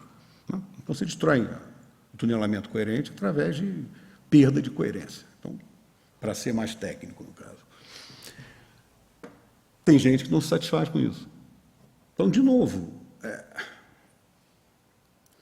o que eu acho que é realmente evidente, não estou... As perguntas estão ótimas e é bom realmente isso. Mas a ideia aqui não é entrar em nenhum tipo de interpretação, mas simplesmente provocar o leigo. Tá? Então, a ideia é essa. Então, na hora que você pega, você tenta passar exatamente... O pessoal fala, afinal, que efeitos são esses? Né? O que é isso? O que é tão estranho na mecânica quântica? Né? A ponto de inspirar aí o segredo e coisas do gênero.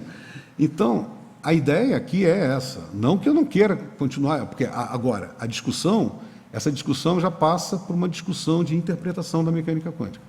Essa já é mais técnica. E aí eu só posso responder de forma técnica. Não tem como eu fazer uma discussão que não seja técnica. Então, apesar de reconhecer o pessoal que tem N críticas a você tentar explicar a teoria de medida com perda de coerência quando você vai para o macro, é uma coisa que me agrada. Tá? Não vou dizer para você, não, é isso. Não, ok, tem defeitos, mas eu acho que é uma maneira bem razoável, bem honesta de você tentar explicar a coisa. Agora, tem gente que acha que não, tem gente que pega os postulados da mecânica quântica e fala, colapso, o que é colapso? Como é que... não sei. Aí talvez tenha coisa que... Mas aí você pode dizer que no final do dia é aquilo mesmo, é um colapso.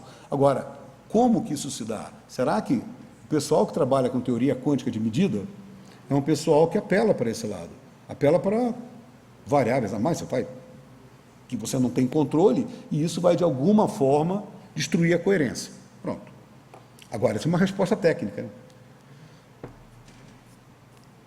Está satisfeito?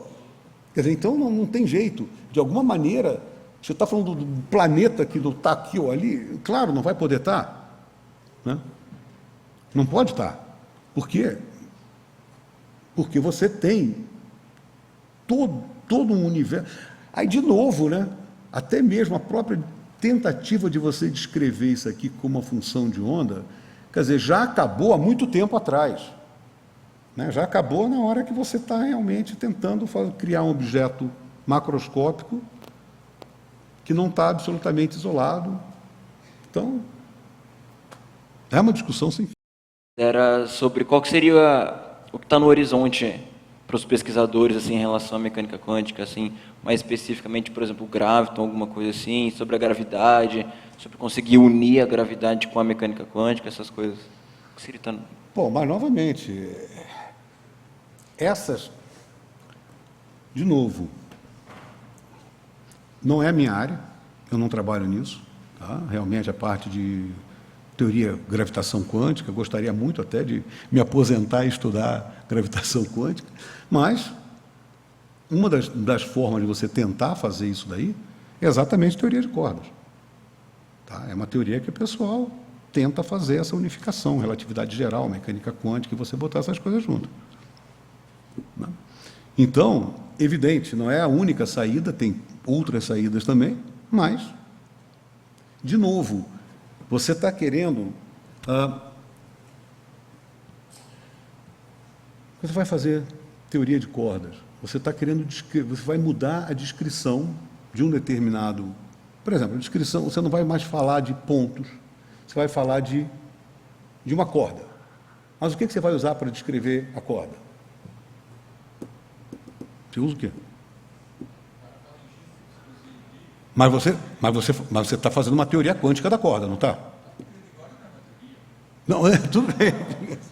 Não, mas pois é. Mas espera lá. No que diz respeito à quântica, você usa mecânica quântica para aquilo, tá certo? Então, até segunda ordem, você está fazendo mecânica quântica. Você está mudando o elemento que você vai descrever. Você não fala mais de um ponto no espaço-tempo. Você vai falar de uma corda. Tá certo? Ou você vai falar em branas. Mas, novamente, você está falando em novos objetos, mas você está fazendo a mecânica quântica deles, concorda? Você vai falar de um funcional. Bom, não tem jeito, tem hora que você tem que usar o termo técnico. Você vai falar de um funcional, não vai falar de uma função de onda, tem que falar de um funcional de um objeto que é, por si, um objeto dinâmico. É um negócio complicado. Tá certo? Então, é uma complicação em cima do quê? Mecânica quântica. Você está fazendo mecânica quântica de uma coisa estranha, mas você está fazendo mecânica quântica, não está? Você está, em algum momento, fazendo uma nova interpretação da teoria quântica para fazer isso? Não, é o que eu estava falando. Você tem coisas novas, ingredientes novos, novos entes, mas você está tratando quanticamente. A mecânica quântica é a mesma, não é? Existe algo, tipo, no horizonte, assim, que para você ter uma descoberta mais, tipo, chocante que nem essas aí? Por exemplo, a gente teve várias descobertas chocantes, como o senhor estava falando agora aqui, né? Teria algo, tipo, mais chocante ainda do que isso? Alguma coisa em curso, assim? Alguma pesquisa nesse... Na mecânica quântica? Você está falando na mecânica quântica? Você tem algum exemplozinho desses, assim, que eu posso fazer uma brincadeira como essas e botar aqui também? Isso foi descoberto, foi calculado pelos pesquisadores, assim. Algo mais chocante ainda que isso, algum pensamento que seja mais chocante que isso, alguma ideia mais chocante que essa? O senhor não entendeu, né? Como que, desculpa? Como que?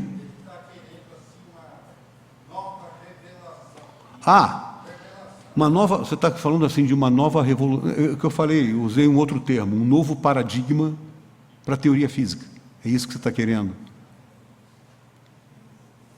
Olha, fora cordas que o pessoal vem com essas ideias de mudar a descrição do que é o... Você vai fazer a mecânica quântica do que agora? O ente, que você está trabalhando em cima dele, é evidente, você tem várias coisas que são muito estranhas, mas vamos lá, vamos nos ater ao seguinte. Em experimentos que você faz no micro ou nesses sistemas mesoscópicos, há alguma coisa nova. Olha, não precisa nem ir muito longe. Vou te dizer uma coisa que poderia acontecer. Se você pega, por exemplo, esses efeitos, esses sistemas mesoscópicos, tá? O cara que está entre 10 a menos 9 e 10 a menos 6 metros, e você esperaria que ele mostrasse algum efeito quântico, e você tem como controlar isso aí. Se você, por acaso, conseguisse mostrar que a partir de um determinado tamanho, um determinado número de componentes de um corpo,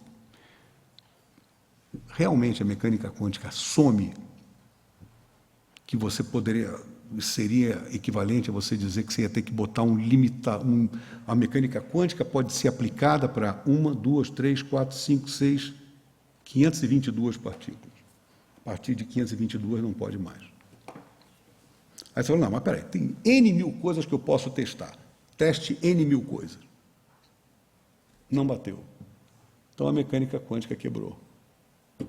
E não precisa ir muito longe, não precisa ir no super macro, não. Estamos falando de um objeto de um tamanho razoável. Entre o tamanho atômico e o núcleo de uma célula. Pronto, acabou. Se eu criar um objeto que, esgotadas todas as possíveis explicações para a mecânica quântica não funcionar nele, quando você espera que ela funcione, pronto. Você bateu de cara com uma coisa que você vai falar assim, tá bom, vou ter que mudar a mecânica quântica. Qual é a teoria? O que acontece agora? Aí você fala, não, a equação de Schrödinger, a partir de 522, tem um termo não linear. Pronto. Aí mudou tudo. Pronto. Não precisa ir muito longe. Aí você entrou num conflito. Tem alguma coisa estranha agora. A mecânica quântica, ela simplesmente é parte de uma coisa que tem que ser mais geral, que tem que dizer, mecânica quântica, como ela é descrita por uma equação de Schrödinger linear e blá, blá, blá, blá, é válida para 522 partículas. Foi para 1000, morreu. E aí? Como é que você vai explicar o resto? Aí você vai ter uma tarefa árdua para burro, porque a mecânica quântica explica, por exemplo, a termodinâmica, temperaturas ultra baixas de sistemas de muitos corpos, sistemas fortemente correlacionados, etc. Então vai embora, a mecânica quântica está explicando todo mundo. Se der algum chabu nesse nível, aí você vai, eu não sei. É interessante.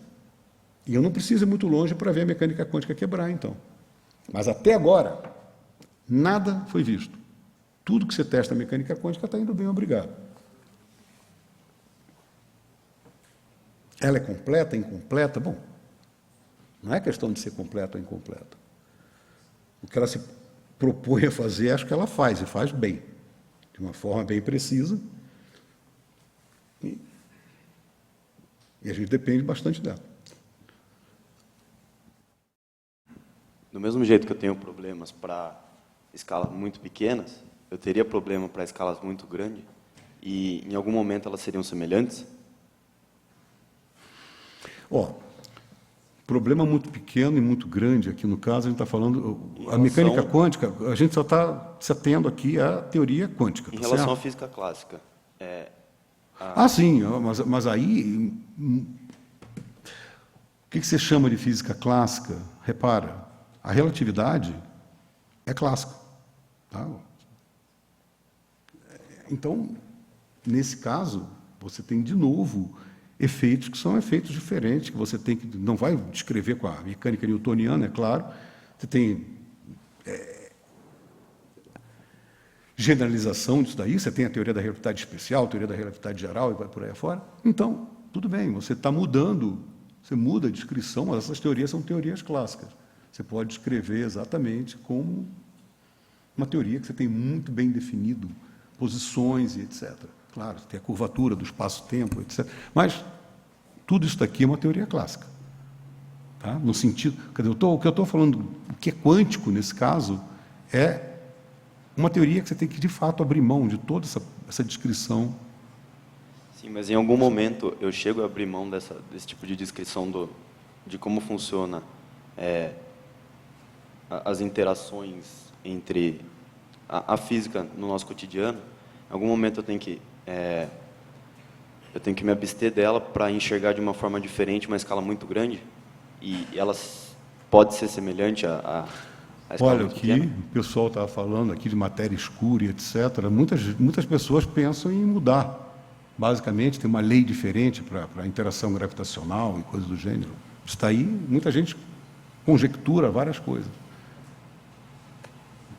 Mas, de novo, não, isso daí não é uma... Você está falando em mudança de interação.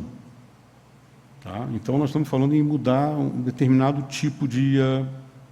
como eu disse antes, você pode criar novas partículas, você pode mudar a lei de interação. E, novamente, a sua descrição, a maneira de você continuar descrevendo o sistema é a mesma. Tá? Você muda quantitativamente as coisas. Por isso que eu estou dizendo que você não criou um novo paradigma para a descrição do negócio. Você mudou uma lei. Tá bom, mudou uma lei. A lei tem correção num determinado... A partir de uma escala, mudou a lei. Ok. Mas não é isso que eu estou falando. Aqui, você realmente fez uma mudança completa de como você poderia descrever um sistema físico. Você teve que inventar novas leis, que, obviamente, foram inspiradas por alguma coisa clássica e reobtenção de limites clássicos que você esperaria. Tudo bem, ok. Mas ela muda fundamentalmente a descrição dos sistemas. No outro caso, se você tem, por exemplo, vai corrigir a lei da gravitação para uma determinada escala, não vai necessariamente mudar. Ou pode ser que sim, se mudar, sim, ok, a resposta para a tua pergunta seria assim. Se não mudar, for simplesmente você mudar a lei, tá bom, mas você continua com o mesmo tipo de descrição do sistema físico.